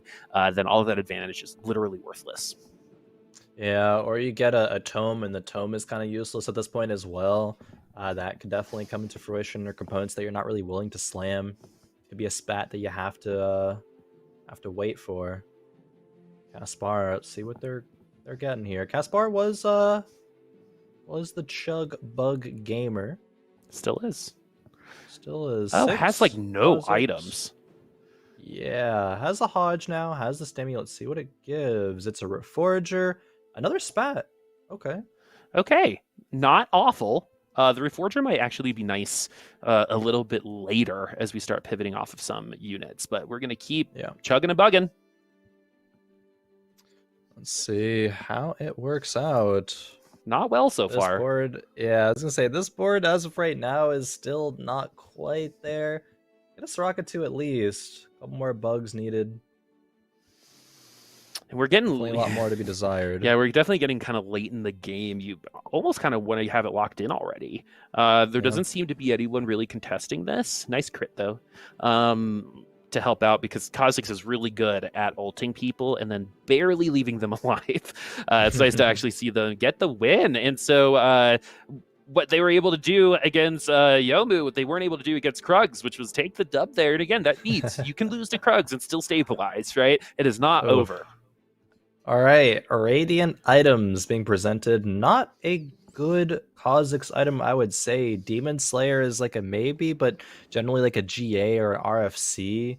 So it is going to be the Rascals gloves instead. I think that's a very, very solid option.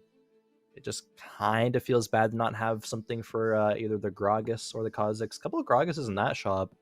Pretty good. Do like to see that. Caspar really wants to win this next round, though, because continuing to bleed out and not having that straight gold is so rough at this point, especially when you're so close to hitting everything that you want to between the Gragas and the Kha'Zix and then push levels. Ooh, this might be a little hard to win, to be honest with you. I think you're going to have to isolate the A-bomb, but we did get really early backline access, so this is potentially going to be just fine. We do get isolation damage on the Abomination, and we should be fine, but it's going to be Nunu now, which might be the best case scenario in terms of who is left over. This is going to be moderately close, but the Nunu should if the Rock can get another ult off, fine. Rock is going to get another ult, though. Oh, my goodness. The last banana. This time, Potassium was had. We ate the banana, yes, friends. We ate the banana. That was so close and actually so clutch for reasons just described there. Caspar gets the win streak gold, gets to preserve HP, probably find Gragas and Kha'Zix 3 on this next 4-1 roll down. So they're going to be in a pretty good spot. Jose Paulo, also another player who's looking to go the AP. All of a sudden, everyone at once realized, hey, no one's running AP. I'm going to do it now. And there's going to be like 3 or 4 players doing just that. Yeah, it's so funny how frequently that happens. It's so crazy. I'll never forget, like 2 sets ago, Sphinx getting a Tryndamere 3, and then literally for the rest of the day, everyone was playing Tryndamere, right? and like people in this game tactically borrow from each other all the time, as we do get some good units. What's actually been really funny is the Dragon Claws have taken down Ziggs 3s already in these games, and I wonder if maybe we haven't been building them because we haven't been seeing a lot of AP, and then all of a sudden this game, I believe at least 3 comps so far with that AP. Very interesting Yasuo here. I know Archangel's getting a little bit of play on that champ. Not awful. The Rage Blade's a little interesting, but we're gonna get value out of all of those items. Definitely. And I do actually think that Jose landed on a decent board, but I'm going to bring up a point that you like to often, Boop, and it's that Jose looked like he wasn't really making his choices with that much intention there. It looked a little slow. He wasn't quite sure, like, oh, what do I want to sell my bench? What am I holding that I can get rid of? There's a Teemo. How can I fit it in? Like, he made those last second swaps, like 1 second left, nearly was left with not a great board.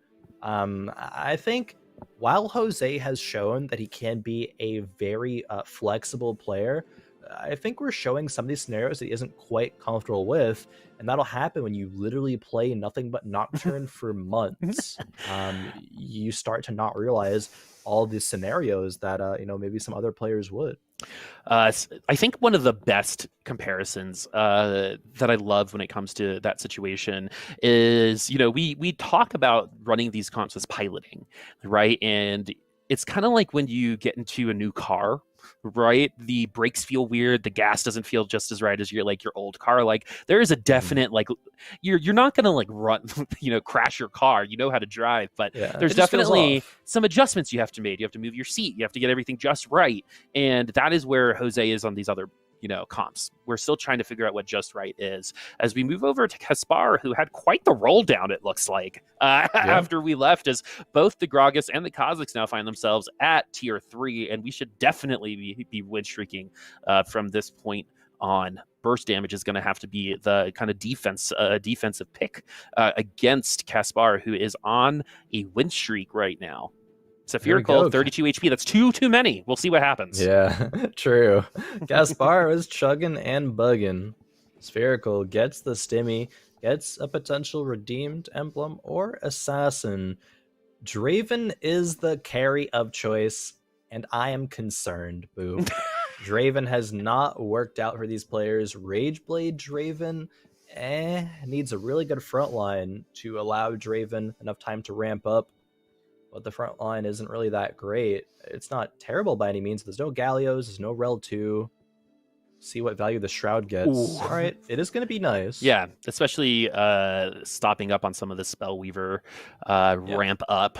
Why do some of those bombs go so high? I think it's so funny.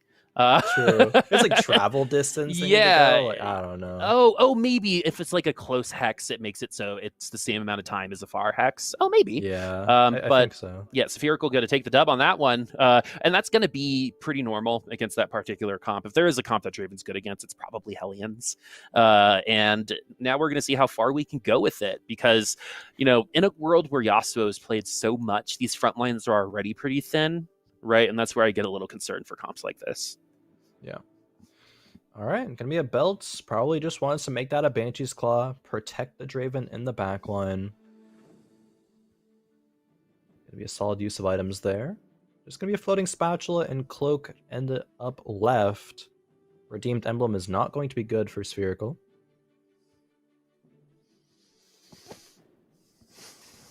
Going over to Yukar. Got the Zeeks this time around, which is going to be very, very nice for our Yasuo. Yeah, very high HP with 5 Yasuos. This is a good spot for Yukar to be in. I would take an assumption and say Yasuo is probably top 2 comp in this lobby right now, based off of the other comps that we've been seeing getting played. It seems to be handling the Jax pretty fine at the current time. We've got 50 gold, and this should be a really big kind of test, because if this Yasuo gets isolated, no one's really going to survive the bug. But we are going to get to the ultimate. The ult goes through during the shield, and the Chug Bug literally has no problem with that Yasuo. I believe this is the first Chug Bug at Fight Night, by the way. So fun stuff happening right there from Caspar, who, by the way, did lose to Krugs. And this is such a good example of don't ever give up hope, friends. Right? True. Because anything can happen. What did Disney teach us? Play for your outs. Yeah, right. Anything can happen. Play for your outs. Play to your win conditions. Sometimes you will high roll later on in the game and get rewarded for it. Other people will make mistakes, right? That is true too. Yeah, definitely. Even if your win condition is someone else misplaying, like that's a real win condition. Yeah, it's still a win condition. The percentage of it happening might not be as high as some other ones, but it's still not 0, right?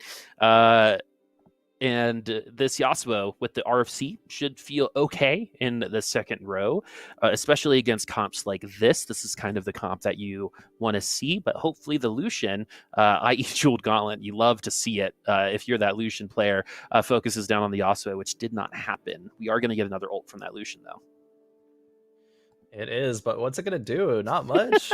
These units are just a bit too tanky. Yeah. Sejuani with a Sunfire. Yeah, Sejuani's like, nom, nom, nom, nom, nom, give me those bullets. Nom, nom, She's nom, still nom, nom. alive. Yeah. She's actually still alive. The Rakan healing as well. Just a That Sedge Sejuani has 2. no business being alive. Yeah, Sedge 2. That's it with one item. Also, I think Rakan might be the most hidden, overpowered unit in the game, especially at tier 3. I had a friend play Legionnaire Rakan yesterday, and it slapped. It was Legionnaire? super Okay. cool because the self-heal on the ult was like nutty. And once it got to tier 3, I mean, no one died. It was really interesting. So I do think there's a if you want to invest, if you happen to come across a lot of Rakans, a tier 3 Rakan, we've seen carry games at Fight Night. I don't think a tier 3 Rakan has ever not gotten first in a lobby at Fight Night. Really? Yeah. Oh, I'll believe you. I don't remember quite that specifically, but it's definitely, I remember it being very, very solid. So fine to agree. And I don't know if we're going to see one this game. I mean, there is a couple of Rakans on the bench. Yukar is playing for the possibility. We'll see a bit later if that's going to be the case. Jose still playing this Teemo. Is not losing every single round, at least, is 40 HP exactly, so has gotten the Stimmy, has Spellweavered the Fiddlesticks. That's such a good option. Oh, you're right about the Fiddle, intention. and now, yeah. Things are just happening like so late in these rounds. Like, that wasn't bad. Like, Jose's landed on a good board. It's just not with the same like speed and intention that we usually see out of Jose. Oh, I think this would be like an appropriate time to say Moxie. Right, it really like the Moxie's not there, right? Assassin players usually come with that kind of confidence, in my opinion, and I'm not really seeing it. Yeah, it's just mouse movement, but if you watch Jose play Nocturne, it is about triple the speed of what we're seeing right now. But we have a Hellion Spat and an Abomination Spat as well. A-Bomb 4 plus we've got a Spat on the bench to help things out as well. There you go, going for the Hellion Emblem, not valuing more Abominations. We only need the 3. Teemo 2. And wants to make the Spellweaver Teemo. Oh, pops off the Shojin, which is I guess it's okay still. The Shojin can we wanted be the very Hodge to useful pop on off. the Vel'Koz. Yeah, Hodge would have been ideal. That's a good reforge, a Chalice. Very nice. 6 Spellweavers is here for Jose, and all of a sudden we have a great comp. Ooh, okay, so it's 6 Spellweavers. Like, one ult increases the entire team's power by a substantial amount. We don't have many super quick ults outside of our tier 1 Ziggs and our Teemo, but all we need is the 1. And thank goodness for that Diana placement, because that Vel'Koz was about to rip their world apart. But that's going to be it for Slink, and that's the lowest result so far for Slink. It's Spherical going to be stabilizing at 19 as we have another lobby that's starting to get close once again. It seems like all of that attrition literally deletes itself by this point in the game, every lobby so far. Yeah, it's very, very interesting how that does end up happening. Slink did have a 4th place and then a 1st.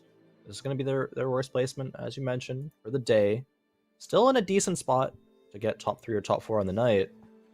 But Jose, trying to make the miracle run back. He's done it before. Yeah. Granted, that was with Assassins. See if he's able to do it with other variations of comps here, other styles of comps. Spherical running the Draven, but I think this team will be able to take care of it as long as the Shrooms don't miss or fully whiff. Look at the damage. Oh my. Whoa. Where'd the board go? Where'd the board go? Seriously, like, no one wants to get into the 6 Spellweaver board. So, and if any of y'all were here last week, we had a lobby with 3 6 Spellweavers. So maybe if you're comparing to last week, that is an incorrect comparison. The difference between having 3 of them versus just 1 is absolutely insane. And Caspar has actually not lost since losing to Crux. True, actually. So, you know, these players haven't done what those rocks were able to do. Also, something else that apparently Soju eats is rocks. Oh, yeah. I mean, okay, to be fair, I don't blame Soju for the little legends thing, because if you just don't know the names of them, like, what are you going to do? Yeah. You just say Moldiver, you just say Craggle, like, whatever. It's going to be wrong, but at least you have an answer. I don't blame him for that. It just sounds funny. Yeah, I like how right after people were like, so you're saying The Rock is going to be your first guess? Anyway, Oh, you said Moldiver first. Oh, that's right. No, Moldiver was yeah, you said first. Moldiver, which is still like what? That was so fun, friends. When we do another first to eighth, you gotta check it out. It was cool hanging out with the players too, seeing those personalities and like just chilling with them for an hour and a half. Right? We don't really get a ton of opportunity to actually like interact like that. That was sick. What a cool idea. But we've got two people on fire, Caspar, and Jose Paulo, who are going up against each other right now. Now let's see what the Spellweavers are able to do versus the Bug. Oh, Bug takes out the Teemo. Actually might with the Hodge lifesteal through it all, but no, just barely doesn't. Caspar, I believe that was a 10 win streak, finally gets stopped. Still in an okay spot though, 30 HP, still a couple lives at least remaining. 7 Dawnbringers. Gonna want to make that 8. But it's only level 7, so it's just rolling it down, looks like, to find upgrades. Kind of conceding to not ever finding 8 Dawnbringers. Yeah, we're kind of tapped out right now. It would take 4 or 5 rounds to get back. And that's probably, I mean, the lobby is going to have a hard time making it, 5-6 rounds at this point. Stage 6 Carousel. Exactly. So we're going to put our Bug in front of our Chug. Right now, Diana actually going to be in a very good place for Caspar. We also have Assassin Lee Sin, which had a little bit of moment in the sun. Cool to see it back, but with the Yasuo on the Gragas, we might get stuck. Dawnbringer buff has already got there.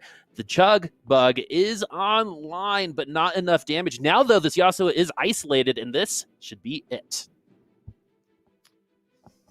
Just a slow bleed out here. The Sejuani is not going to be able to do enough. Yukar still, from that spot, has not found Yasuo 3 yet. A bit unlucky. Still is going to be able to have a bit of gold. Get the Dragon Gold as well. Double Zeeks on the item bench there. Gooba gets 5th place for the 3rd game in a row. I think that was. Yeah, that's 3 games in a row. Wow. That's moderately impressive, actually, to be talk about consistency. True. Right? And that's something that can be hard. And again, that could actually be moderately advantageous at the end of the day. Because now going into the last lobby, it's not like you have to get the first. Maybe a 3rd could be enough, depending on where this goes, especially with Jose and Caspar. And really our, 3 of our bottom 4 in the top 3 right now. It should really shake up the standings as we have 2 tier 3 upgrades at level 7 for Yukar right now. And it's going to be the Yasuo and the Lee Sin, which has now become extremely scary. Oh yeah, here we go. Hit literally everything. Reforging the Sedge items. Blue buff Lee Sin. Not bad. Not bad Definitely at all. Not bad. It's one auto attack. Cornering though, and in a good position. The Diana though, is she going to make any bit of a difference here? The Spellweavers. I think the Spellweavers are having a little bit of a hard time. Low key, the Abomination actually doing a ton of damage with that Spellweaver buff.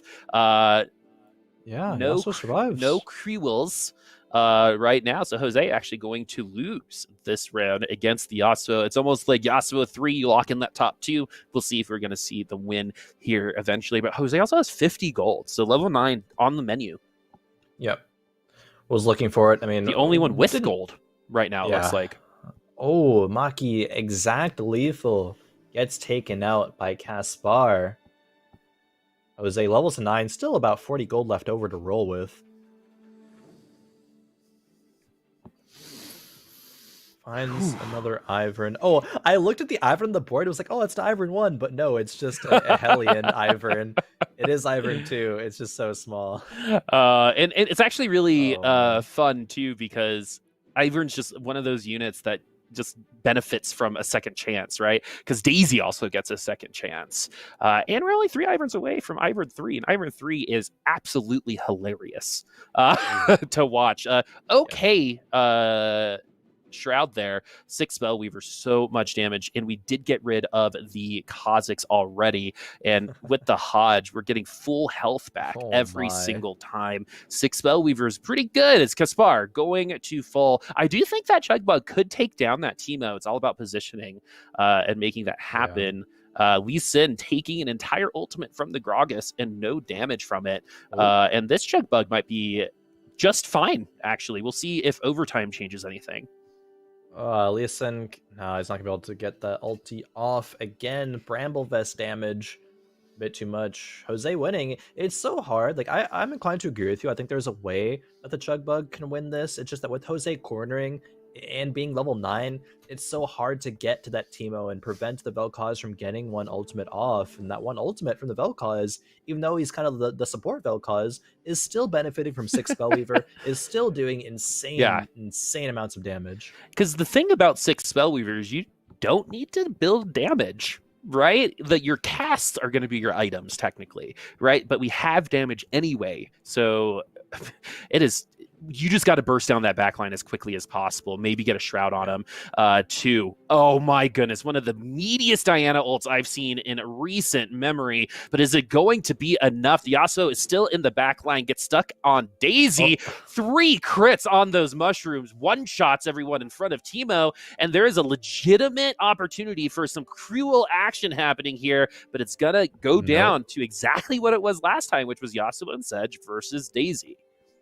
Yeah, the shrooms need to not only land on Yasuo early, but then also like self-peel for the Teemo, because if Lee Sin gets a couple of casts off, Teemo can die there. It would have to be like ignoring the Lee Sin, getting hit by Lee Sin ultimate, healing up from the Hodge, killing the Yasuo, and then going back to killing the Lee Sin a bit later. A lot of specific things are going to need to happen usually to get these round wins for Jose, even with having just such a powerful board. The Yasuo is online, right? It is tier 3. The Lee Sin as well with the Sin Spat. Tier 3 Lee Sin, and any AoE ultimate with an assassin spat is gonna be scary, right? That's crit potential all the way around 360. And sometimes that's exactly just a little bit of extra push that you need when these rounds are coming down to 1 or 2 units like they are. We have 3 players remaining, all within 8 HP of each other. We should be done in the next 2 rounds here. Jose locking the shop. Maybe he's going to shroud the Volibear and then replace it. Not a great shroud. I mean, it hits the Diana, but that's it. Teemo gets Zephyred. Ooh, but Vel'Koz gets the full ult off this time. Unfortunately, though, there is a good amount of CC. The Hodge really finding some value, but gets assassined out with the Lee Sin, and the Yasuo actually died pretty early there. And that's a double Elim, and it's going to be Jose doing the run back. Things are gonna be interesting going into this last lobby, Khroen. It is this really shook things up. The top 2 point earners coming into game number 3, bot forward. Jose having a fantastic game. It's going to be spicy, Boop, when we do get a chance to look at the scores. Game number 4, I thought game number 3 was going to have massive implications, and it did. But with how it transpired, game number 4 is going to be even better. I think this might be one of those lobbies where you finish might be where you finish in this last lobby. So let's see what the scores are and see if I am correct. And it looks like that might be the case, right? So basically, you're in control of your own destiny. If you're in the top 4, if you win, you're in, right? And that's about it. Right, Gooba, more than 10 points away. So the only people who can make it into the top 3 right now are the top 4. And so you win, you're in, friends. The stakes are pretty big when it comes to our top 4 right now. Yeah, and Yukar being the only player to top 4 every single game. I mean, my vote has to always go the way of consistency. Yukar shaping up to be a repeat member of the cast here next week of Flame Night Rising. Jose wants to make it his 11th. Spherical has had a good day. Same with Slink. But poor performances in the last game definitely shake things up. Even, Caspar, it's nice to be able to get a 3rd. Probably not going to be able to make their way into the top 4 still, however, though. But even still, just playing for a bit of pride, playing for a bit of spoilers. Mm-hmm. That's always a fun dynamic at this point. So in the day, if you're thinking about it easy too, if Jose and Slink G finish, if Jose finishes in front of Slink, Jose probably gets that 3rd spot. They're tied right now. Of course, things can happen. Like Slink could get 1st, Jose could get 2nd, and then the math will happen. But most likely, it's really going to be whoever finishes ahead of the other one will probably make the top 3 unless some other crazy things happen. That top 4, again, is the only one that's going to really shift after this last game. But every single one of those top 4 might get eliminated after this game too. So again, no one is locked in. Yukar feels pretty good right now, but if you get 8th, you can kind of drop the baton at the finish line there. Yeah, you open the door up, maybe getting pushed to 4th place. It is possible. A lot of specifics need to happen, but that's how it goes in TFT sometimes. The craziest thing happens. 1-on-1, 5-1-1, it can happen. But Yeah, exactly. yeah, And it's not even just, even in your own game sometimes. I'll never forget Yiggles' 6 spats, 3 6 spell Weaver true. comps last week. Like crazy things can happen. And then we'll get, lobbies where Karma 1 is like the strongest unit at, at 4-2 sometimes. And that actually helps certain players more than others. I think Gooba last week benefiting from a little bit of some slower tempoed lobbies. These lobbies, much more traditional in terms of pace and style and tempo. Yeah. We're hitting our units exactly where we would assume to. No one's really getting that, tier 2 5 cost mega early today. And I think that's why the HP totals at the end of the day have been so close and why we have such a close top 4 as our last game is ready.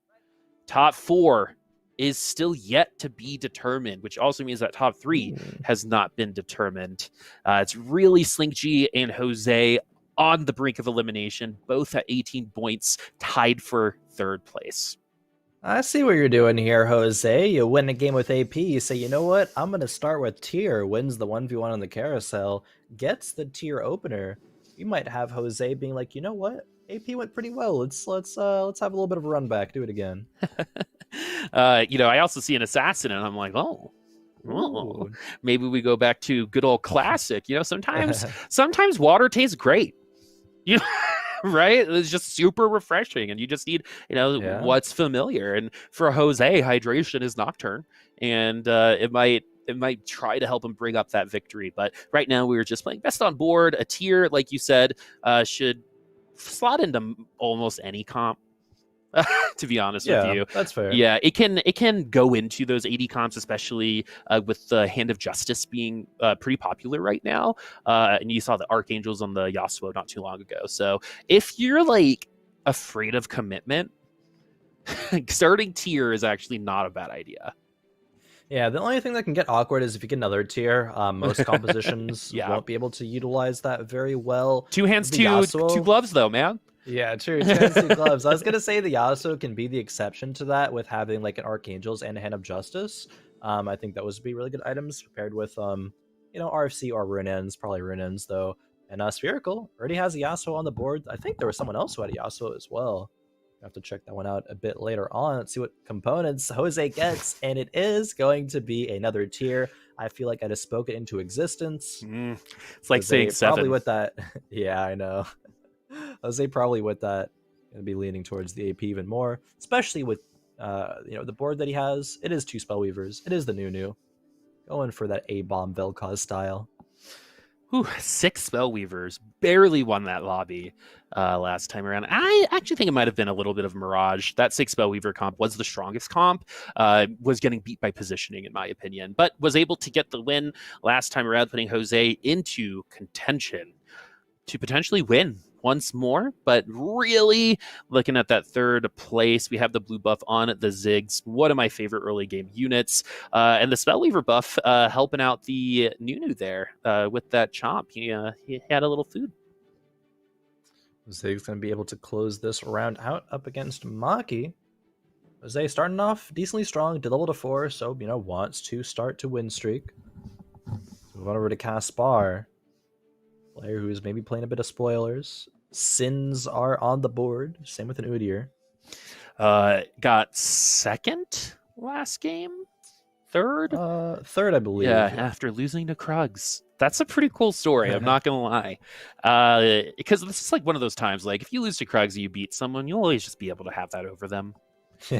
Right? Like, you can't make an excuse for that. So 94 HP is going to be where we're hitting right now in the 2nd round, which means we lost by a couple units in the first one. A couple people at level 4, but this is a... might as well throw a white flag in with this group of units here, as there's virtually no chance for a round win, and that's exactly what we want. Maybe Kha'Zix can get lucky and pick off one of them. This this brand is isolated, but not for too much longer. Can you get the ult off? All right, that's a high roll. Killing 1 unit. Feels good. Yeah, and it might seem like we're memeing, but that last lobby came down to a single unit like that. right? So at the end of the day, if Caspar plays spoiler and wins by 2 HP, we know why. Very true. Level 4 means that we get 20 gold, but I have to put another unit on the board. Just a Ziggs. It's not going to do much. Spherical has a pair of Yasuos. Has not committed to any items either. Slink has made a Rage Blade. Gooba with a Bramble. A couple Rage Blades, actually, in this game. Maybe with that, we'll see a Kale finally. Yeah, actually crazy. I feel like sometimes TFT players are addicted to Kale, but I think it might just be the lobbies that we've had. Kale has like this power over people. It's very interesting. Like I'm one of those people. I see a Kale, like literally no matter what I'm running, I will think about it. I can't stop. I just can't quit you. Caspar will get another unit off of the board, and so we're not necessarily hemorrhaging. Caspar could have been one of those, we're at 40 HP at round 3-4 Stibby type of situations, but doesn't seem to be the case here, as this is strictly almost AP Carousel with a couple defensive items and a singular sword and bow. Going for the bow for Caspar, scouting out the rest of the board. Nothing too much that's spicy going on at this point. No one's taking like insane massive losses. Caspar might need to be worried if they're like below 80 HP at this point, but these are okay losses. I think the highest HP that I've ever seen somebody have at Krugs going on a 5 loss streak is like 84 or 86. They lost by like 1 unit every single round. It was kind of crazy. Yeah, I think it was 86. I think I was here. Yeah, maybe. Yeah. Who was it? I think I might have been in like set 4 or something like that. Definitely, if you're going to do it like that, what comp would they have been running? So I have no idea. Anyway, that's not why we're here anyway. 100 HP on the top for Yukar, who's definitely had the best day so far. Titans in the Last Whisper on the Udyr. We've seen that on Draven so far today. But Draven not really doing that well. Curious to see if that's going to be where we go again. There are 4 knights on the board, so it could also be the Jax. True. These are fantastic Jax items. Bloodthirster to round it out. Yukar, I believe, has played Jax already. Not 100% sure about that one, but I believe they have. This is either way just a fantastic opener. There's the Poppy upgraded 4 knights. Udyr is going to be just pumping out damage. He's safe being in the second row. The knights are going to take aggro. Udyr's going to walk up. Yukar and Jose. Surprise, surprise. Jose once again in position of being a high roll opener. Win streaking out. Trying to maintain it. Whew, man, it's still super interesting to see Jose play so many different things in one day too. Spherical, running back on the Yasuo was the reason why we won that first lobby. We already have 1 glove for 1 fist. Where's the second? Yeah, where is the second? But this Yasuo should still be. Is it going to be okay? This Udyr, especially with the Titans, should be a pretty rough go of it. And yes, Spherical is going to lose out. Ooh, Jose loses as well, barely. That's an Aphelios from Yomu. And it was sub like 20 HP there. Feels bad. Jose, Yukar though, gets to maintain this HP advantage, gets to maintain the win streak. This is, I believe, likely that Yukar is going to be our Fight Night victor with just like a top 4 finish here. I don't know if that necessarily confirms it. I have to go double check the scores. I guess it doesn't necessarily confirm it. Spherical is only 2 points away. Slink and Jose are 5 points away. This is a super good opener to at least top 4 with. Mm-hmm. You want to finish strong, right? I think I'd rather finish on a sprint than start and fade out, right? And I'd rather be in this position anyway, right? Of course, you're potentially going to win. Of course, you want to be in that position, Chris. But I think you all know what I mean. As Jose is also 22 HP ahead of Slink right now. That might not be that huge right now, but if that lead stays at around 4-1 or 4-2, Slink might be in a little bit of a precarious position. Any placement outside of the top 4 for Slink and any placement ahead of Slink for Jose means Slink will finish out of the top 4, and the same is true for the opposite. Very true. Let's move on over to Gooba. Gooba is the king of 5th places tonight. And maybe finally is not going to go an AP route. Gooba actually did last game go to Karma, had a Karma too, but it still wasn't good enough for anything above a 5th there. Gooba actually also not getting the Nidalee in, so is playing double Rivens, is playing a weaker board while win streaking. A bit of a misplay. Yeah, I say a little bit. You're not going to win against this Yasuo, especially with the Runins. And the Trap Claw has already gotten through. Legionnaire spat already on the Olaf, too. So that Yasuo is going to get online even sooner than usual because you're going to get your Legionnaire on whatever unit you want, really. Definitely. I believe it was 4 Legionnaires that was being run there. Like, that's Yasuo ramping up, casting so much, getting all that true damage. Way too much to handle for Gooba. Gooba does level up to 6. Now is going to be playing the Nidalee as well. The board's okay. There's just no offensive items here. There's no carry for Gooba. It's just, alright, my front line's going to be kind of tanky. I'm going to kill a little bit of the board, but not everything. Gooba needs to slam some offensive items soon. Definitely by the end of the stage. Yeah, he's only got one option for an offensive item right now, though. He's got good tank items just on different people. So we're not consolidating that power. We're spreading it out instead, which in the early game is fine. But this is like the exact point at 3-2 where you're going to start consolidating power, where you're going to see multiple items get dropped on a Yasuo, maybe 2 items, wait for your Radiant item, or we've seen most of them just slam the 3 items when they have it. There's no guarantee that you're going to get that Radiant item, and you might be missing out on some power if you don't slam the 3. There's arguments both ways, because part of me is like, if you're going to be running a huge carry, you're going to want your special item on it. But I think the popular Radiant items, like again, the Trap Claws and the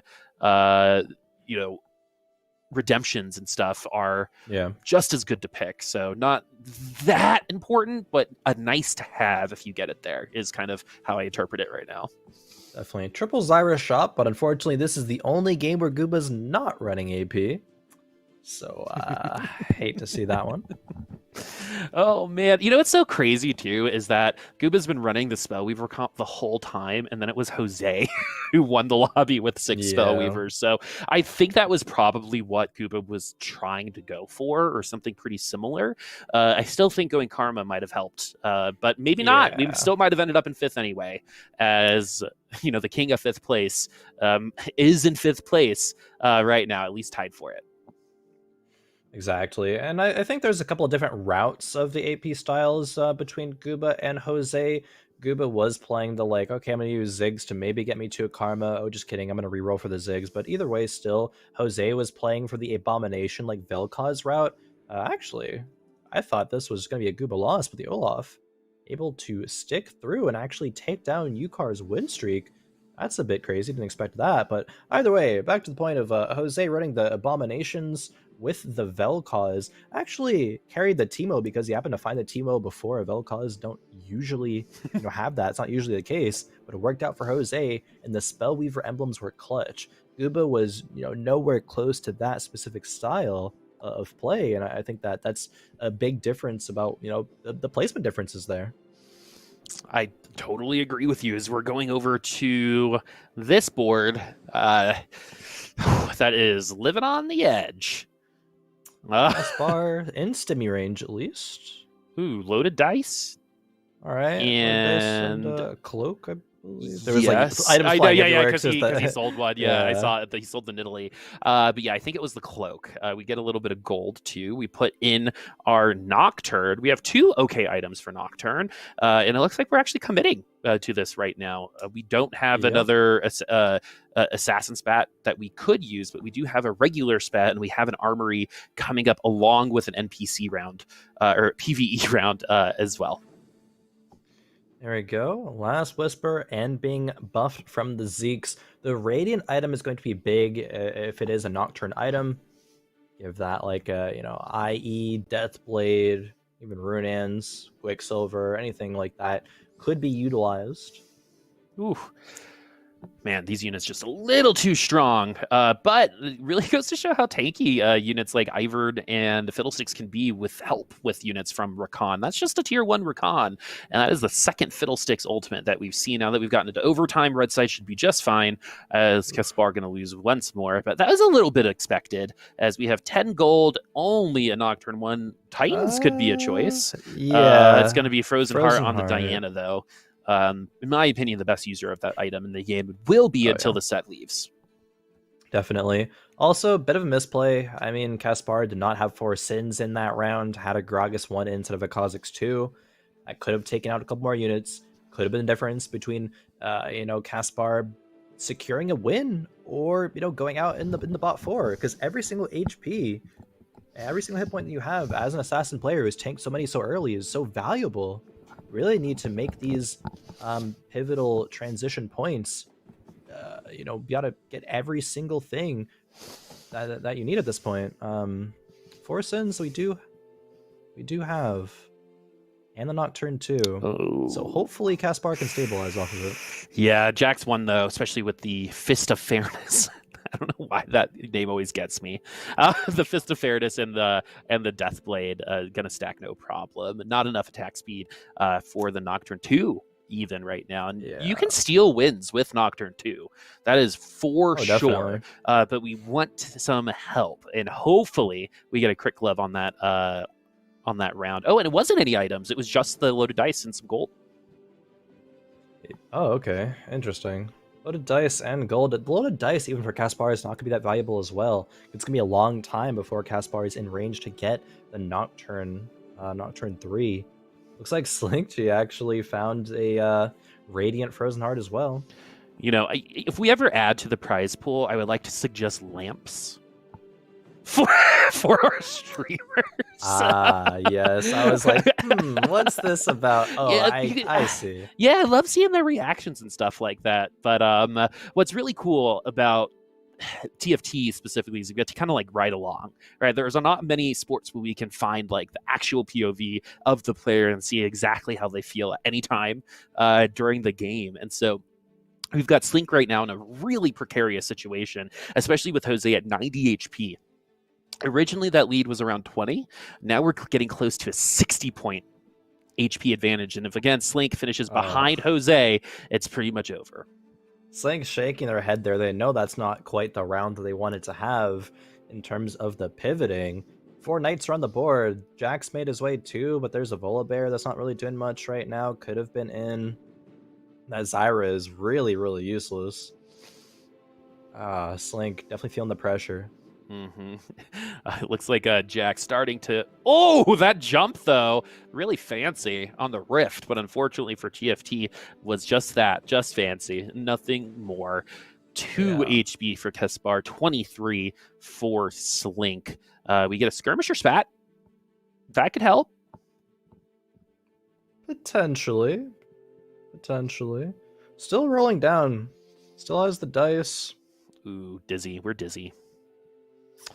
The intention's not there. Selling a Jax. Rolling for an Aphelios that we don't have quite yet. Ooh, gonna just leave the Sejuani. Picking up the Fiddlesticks. Ooh, we're looking for the Aphelios by putting the loaded dice on Ashe, and we got 3 Ashes. That is not when you want to see that Ashe, my friends. It is very important to not, as we found the Aphelios at the end of the day. It only took everything, and it's still on the bench. I don't know what to say about I wonder, this you know what this kind of looks like to me? And it's hard to assume this because we're not in their heads. I think we're nervous. Maybe. Yeah, I would be. In this particular position. We haven't been here all that often, right? Because, Jose has been here for 10 weeks in a row. And you're going up pretty much 1v1 against Jose. And even Caspar's taken you down now. And it's 8 HP, 2 HP, and then a 42 there. Slink's going to have to win out from here on out. Jose must feel very, very, almost lucky that this is happening to Slink. What a awful time to low roll for Slink G right now. Yeah, it's not even fully the low roll though. It's just I don't think this play has been anything to write home about. It's been very, very like Slink's dizzy. There was the many rounds in a row where Slink could have saved a lot of HP and even won some of these rounds. Okay, so this could be it. We're going up against Gooba, who has a comp that we can win against. If we lose by 1 unit, I believe we're still going to be around as well. Yep. We do have some CC coming our way, but the Diana did not ult. Good ult from the Volibear there, keeping this Aphelios alive. Ash also helping out too, but just not enough damage. No. And this is too many units to lose against. That's going to be it for Slink. This was a good run, but unfortunately it ends one lobby too early, and Slink and Caspar will be going out on the same round. I think this is the first time we've seen a double elimination happen on 4-3. It's very rare to even have one person go out then, but let alone two. This lobby is kind of insane. The power of these players at the top is going to be actually insanely strong. Now, granted, Caspar definitely low rolled. Slink kind of low rolled, kind of misplayed for a few turns, but still going out. Like, no one else has even gotten a stimmy yet. That's kind of the point that we're at. Mm-hmm. Very, very weird game. But that's got to be hard to see for your Slink Yomu finds the Aphelios too. Having that be like the very next scene too is just like, this is what you were looking for that whole time. You used a load of dice on the Ash, which like is cool. I thought that was a great play, right? In terms of like desperation, you got to do that stuff sometimes, and I do believe that was the right play. And if he hit the Aphelios, right, we might be still talking about it, but we hit it and then we forgot to put it on. It was a little too late, and then things kind of things all fall apart. Which was a book I read in high school as well. Good book, by the way. Everyone should read it. But yeah, it's going to be Galio not being able to get that ult off, so that tank is already down for the count. This is a little bit of deja vu. Doesn't matter if it's Aphelios or if it's Jax. That Jax is going to win out if you get to the back line, right? You got to kill a Jax before you break through that front line. Same goes with the Yasuo. Same goes with Kale. It's so hard to, especially with the Ironclads. 3 Ironclads into an Aphelios, especially when that Aphelios is not benefiting from a Last Whisper or an Ukshan to get the armor shred either. There's just almost no way that you're getting through it. It's a matchup so heavily in favor of the Jax every single time. Mm-hmm. And has always been, to be honest with you. What's interesting is that this comp that we're seeing right now is actually really good against assassins. It's probably one of the comps that we saw beat Jose most often, but that was still only like 25% of the time, as we do pick up units like Timo, which at this level of HP might actually bring you into a point where that 6 HP might have kept you alive versus coming down, as Euchre is going to they did pivot into the Draven, same exact items, and we already are on the Timo, so we're actually feeling pretty good about this right now. Oh, especially with the Thresh Hook. Yeah, Draven. I didn't think this would be a Yukar win, but the Galio with the Dvarapala Stoneplate was enough. Maki with a 6 Legionnaire board. This is the player with a very early Legionnaire spatula. They had the Yasuo 4 Legionnaires super early. Not going to be uncontested in the Yasuo department. Actually, there's 2 players that have at least 6 Yasuos, I believe. Maki has 7. The other player has 6. Both of them technically could hit Yasuo 3. It's not like they can't. There is enough in the pool. It's just very unlikely. Jeweled Gauntlet with the Runins for Yasuo for Haruka and Maki, who would love a high placement to finish out the day. Coming back for their second week, unfortunately having a much different experience. Started with a lobby win last week, for example, but we're going to get the Rel online. We're actually not seeing like a ton of like, you would see an Ironclad spat, for example, on a Carousel, and that's what you would get because you already have 2 Ironclads back in the day, but that's not going to be the case unless you're running this Jax comp, and that's what we're going to be doing. I'm a little worried about the front line, right? But that's what Rel is for. That's what the Ironclads are for. And Legionnaire Jax, especially with that Bloodthirster, is going to be getting a lot of lifesteal on those ults. Yeah, and Yasuo's going to do a fantastic job out of getting through the Ironclad buff team. True damage is just going to be a bit too powerful, maybe. The Lee Sin is going to slow down the Jax. Enough time is granted for the Yasuo to get there and maintain this win streak. Maki is seriously putting themselves into a lobby winning position here. Anything can happen. When it comes to TFT, oh, that totally actually works as a lyric. Maybe there's some content in the future. Write that one down. Yeah, that might be some content in the future, actually. Anyway, we've got Harikawa, again, pretty massive lead right now. On fire, definitely the one everyone's looking at. Yukar definitely needed that Draven 2 to have any semblance of trying to hold on to the lead. But this lobby is the fastest lobby I think we've had so far today. I mean, I think we had an Aphelios at around 2.6. In this lobby, and like there are 2 Draven 2s like on the board. Everyone's pretty close to max power right now outside of these Yasuos who are sharing those units. One would love for the other one to fall, and we do have a couple players right now pretty close. Yomu and Saphiricul could get out of here in the next 2 rounds. Saphiricul, man, I would love to see you come back because it's been pretty impressive in your play, and it's going to be pretty close. I believe you're actually okay right now, but Saphiricul at 4 HP, going to make things a little interesting in terms of if we're going to finish ahead of Jose at this point. Yeah, Spherical, I believe, is the other Yasuo player, along with Maki. With Spherical going out, then Maki would be able to hit the Yasuo 3 at least a lot more easily. Yukar takes a big hit there, still is not in stimmy range. Galio 2, fantastic front line, 4 knights with the Draven. Draven doesn't have any lifesteal from the items, doesn't even have any from the Exorcism of Legionnaires as well. It's going to be kind of tanky because of the Titans. How much is he going to be able to do here? That's the question. What is he going to be allowed to do? It's enough. Interesting because this has been a pretty thresh-heavy lobby, and no one's moved their carries out of the corner. They're just like eating the hook, and sometimes it works, sometimes it doesn't. This time it's going to be fine. I love this itemization for the Aphelios, but once again, if the Jax gets there, right, it's going to be really hard for that Aphelios. Speaking of Ironclad Spats and Saphiricul falling out, Jose could potentially pass Saphiricul for second place now.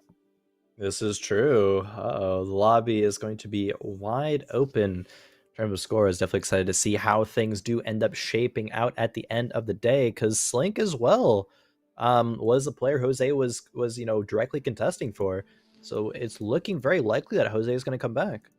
It really is, and games like this are always more impressive to me than the games that he runs away with, like on Assassins, right? Very obviously not playing the thing that they're most comfortable with, but still playing really well. Because like imagine if, because like the next step for Jose is to play this comp or most comps like they play Assassins, right? Or not to just have such, I mean, it is very noticeable, the difference in style and play and tempo and movement. It's totally different what we're seeing with Jose right now. But to be able to play in 2 different styles, if you're able to really polish that up and control and manipulate your RNG correctly, like this player can be unstoppable. And, I know Esha qualified from the region this time around, but Jose definitely going to be up there in the future, because I think we're starting to peak when it comes to our TFT right now.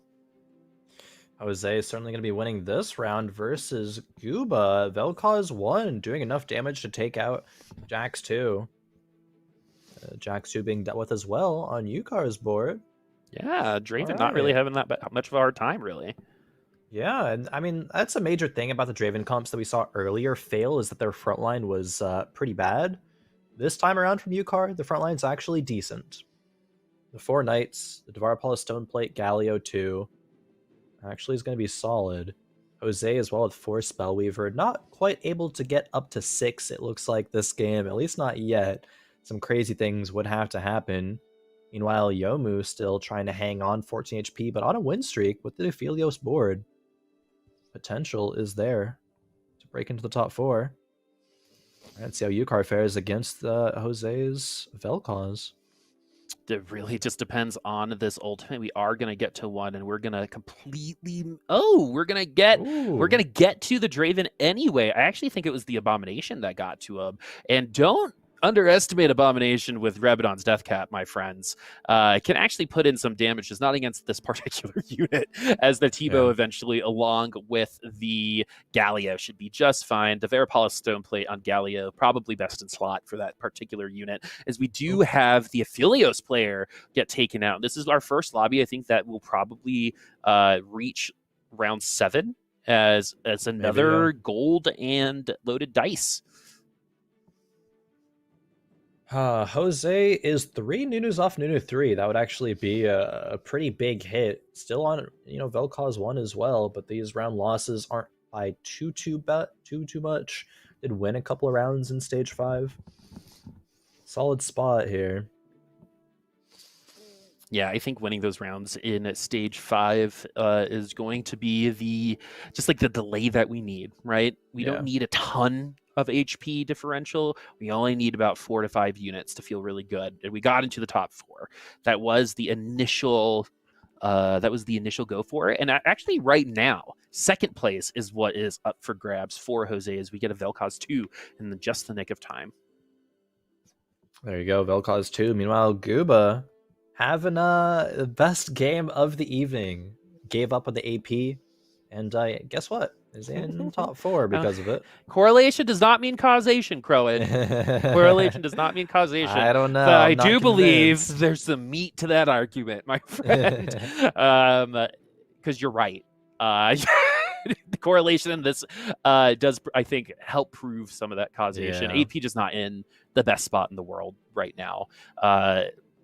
We do have the Vel'Koz starting to win out, and Vel'Koz is good against Jax, and we have seen a lot of Jax so far, so it's going to be Jax, Draven, Vel'Koz, which feels like, what it should be. We've seen a lot of Teemo today, too. True. Random just Teemo 2 there on that board from Yukar. Interesting. Gooba can't really upgrade too much. It's a Poppy upgrade and Ophelia, or excuse me, an Ukshan upgrade. Oh, Jose hits the Nunu 3 as well. That's pretty big. Yeah, Nunu. I mean, Nunu's one of those champs that when they get too tanky, like the health bar lines get too close together, and it just looks like a single block. And Nunu 3 also means one-shot kills 95% of the time, and that's just scary.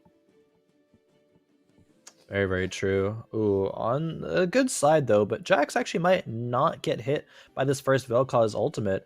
He is going to kind of wrap around the back edge there. Oh, he jumped into it, though. Oh, no, not the path thing that Gooba wants. It might be okay. Does have a lot of healing with this Fist of Fairness. We do get another ultimate. Oh, Fist of Fairness. Fist of Fairness. Such a good item. Fist of Fairness. 15k damage. So much healing as well. Meanwhile, Maki is 8 Legionnaire and 2 Dravens away from Draven 3. What's going on here? 1 Yasuo away as well, and both are fully itemized. Good thing Draven 3 is just a little bit better than Draven 2. I think Draven 3 is probably the 4-cost tier 3 I see lose the most often. Yeah. It's still great. exciting. Still exciting to see, though. And let's take a gander at like what it's going up against, right? Because Draven 3 against some very, very, very heavy teams might be a hard go, especially like this team here. But we do have the Kale, and we don't need a Rage Blade on this Kale if we have 8 Legionnaires. And you're seeing it come to fruition right now. I mean, Kallista's animation can't even keep up, it seems like. This is a good board. Oh, yeah. This is a good board. It's a smorgasbord. Oh, yeah. Yukar goes out in 4th. Oh, Boop, I'm not going to lie. That was pretty strong. That was... You'll hear that one again, man. Fight Night friends. Good. You'll hear that one again. I'm going to make that one happen. Thank you. Sorry. Continue. Yukar in 4th. Gooba in 3rd. Again, best place on the night. Jose has gotten into the top 2. What's with Jose and like kind of inting the first couple of games, then going like first? Now he might not go first this game, but even still, first, second, super impressive.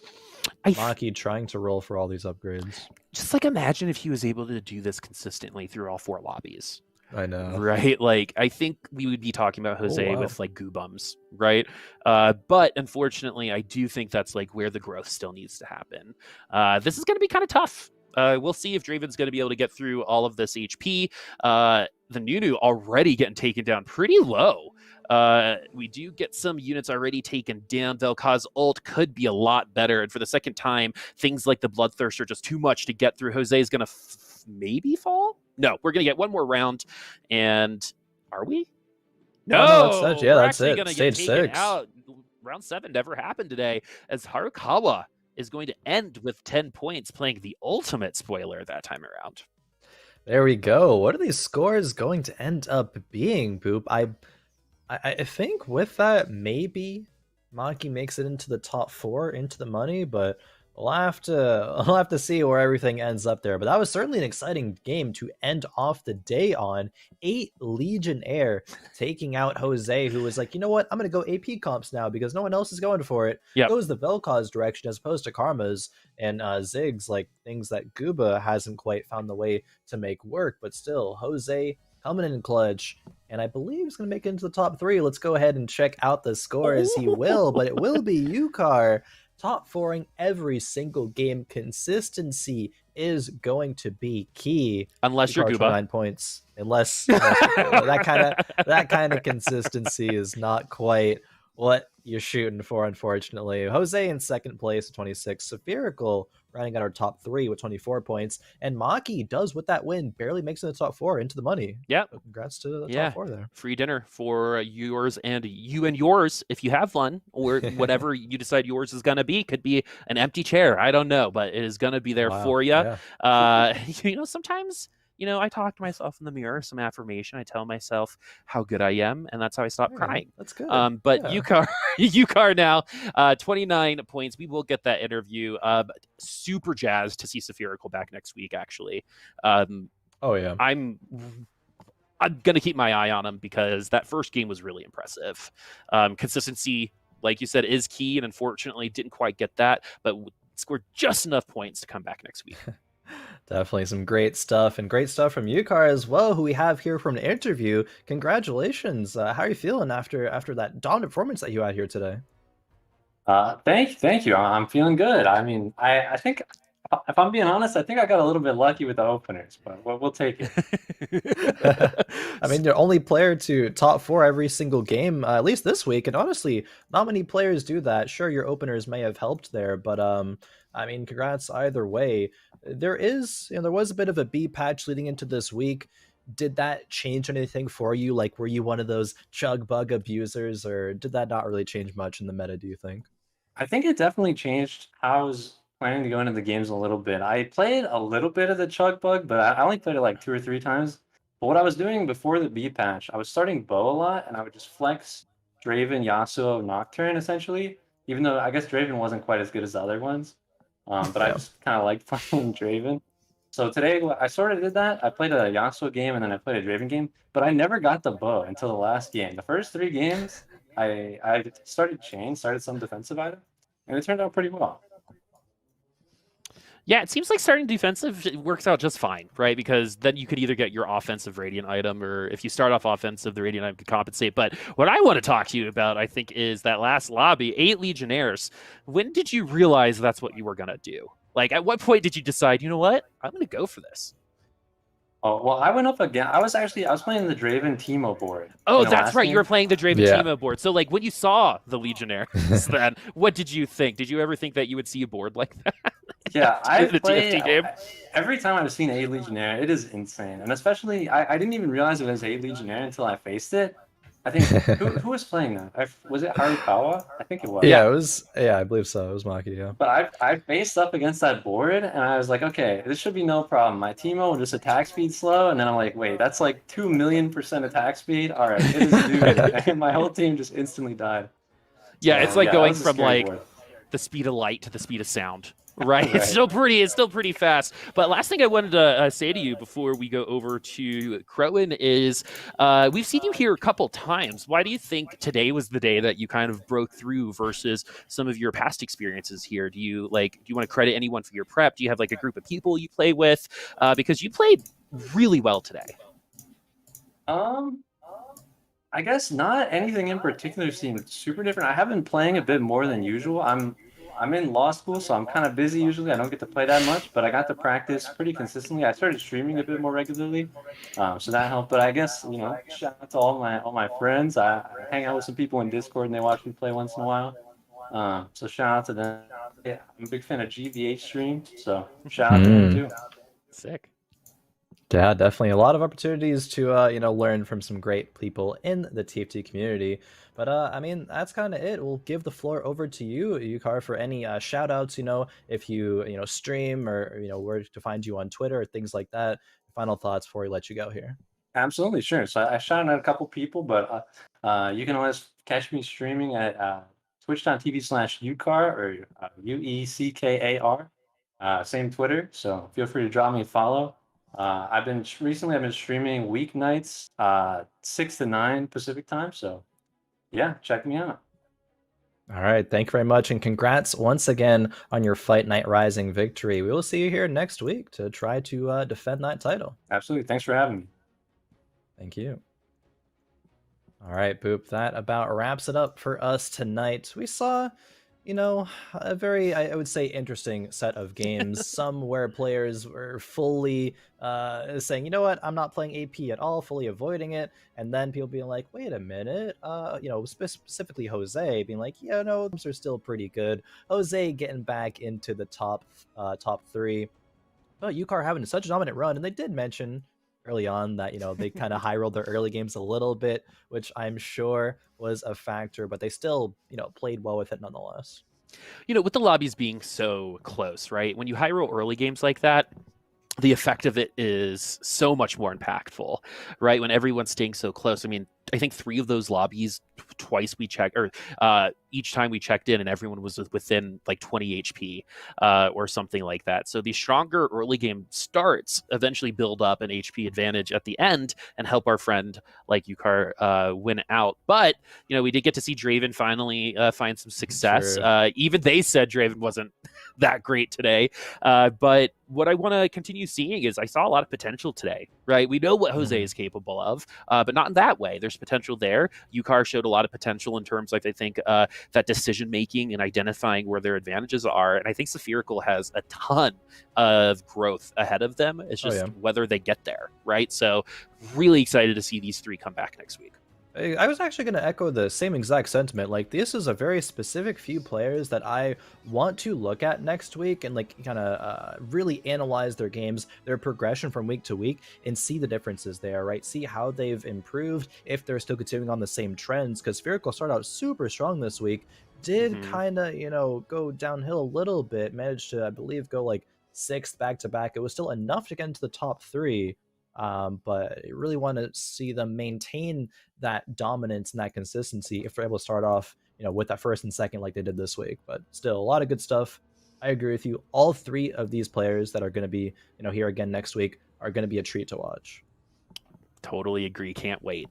Yeah, well, gonna have to wait, unfortunately, for another week. I'm getting ahead of myself here, but this has been Khroen and Boopasaurus bringing you some more action. We will see you all here next week for more Fight Night Rising brought to you by Wisdom. Take care. Have a good night.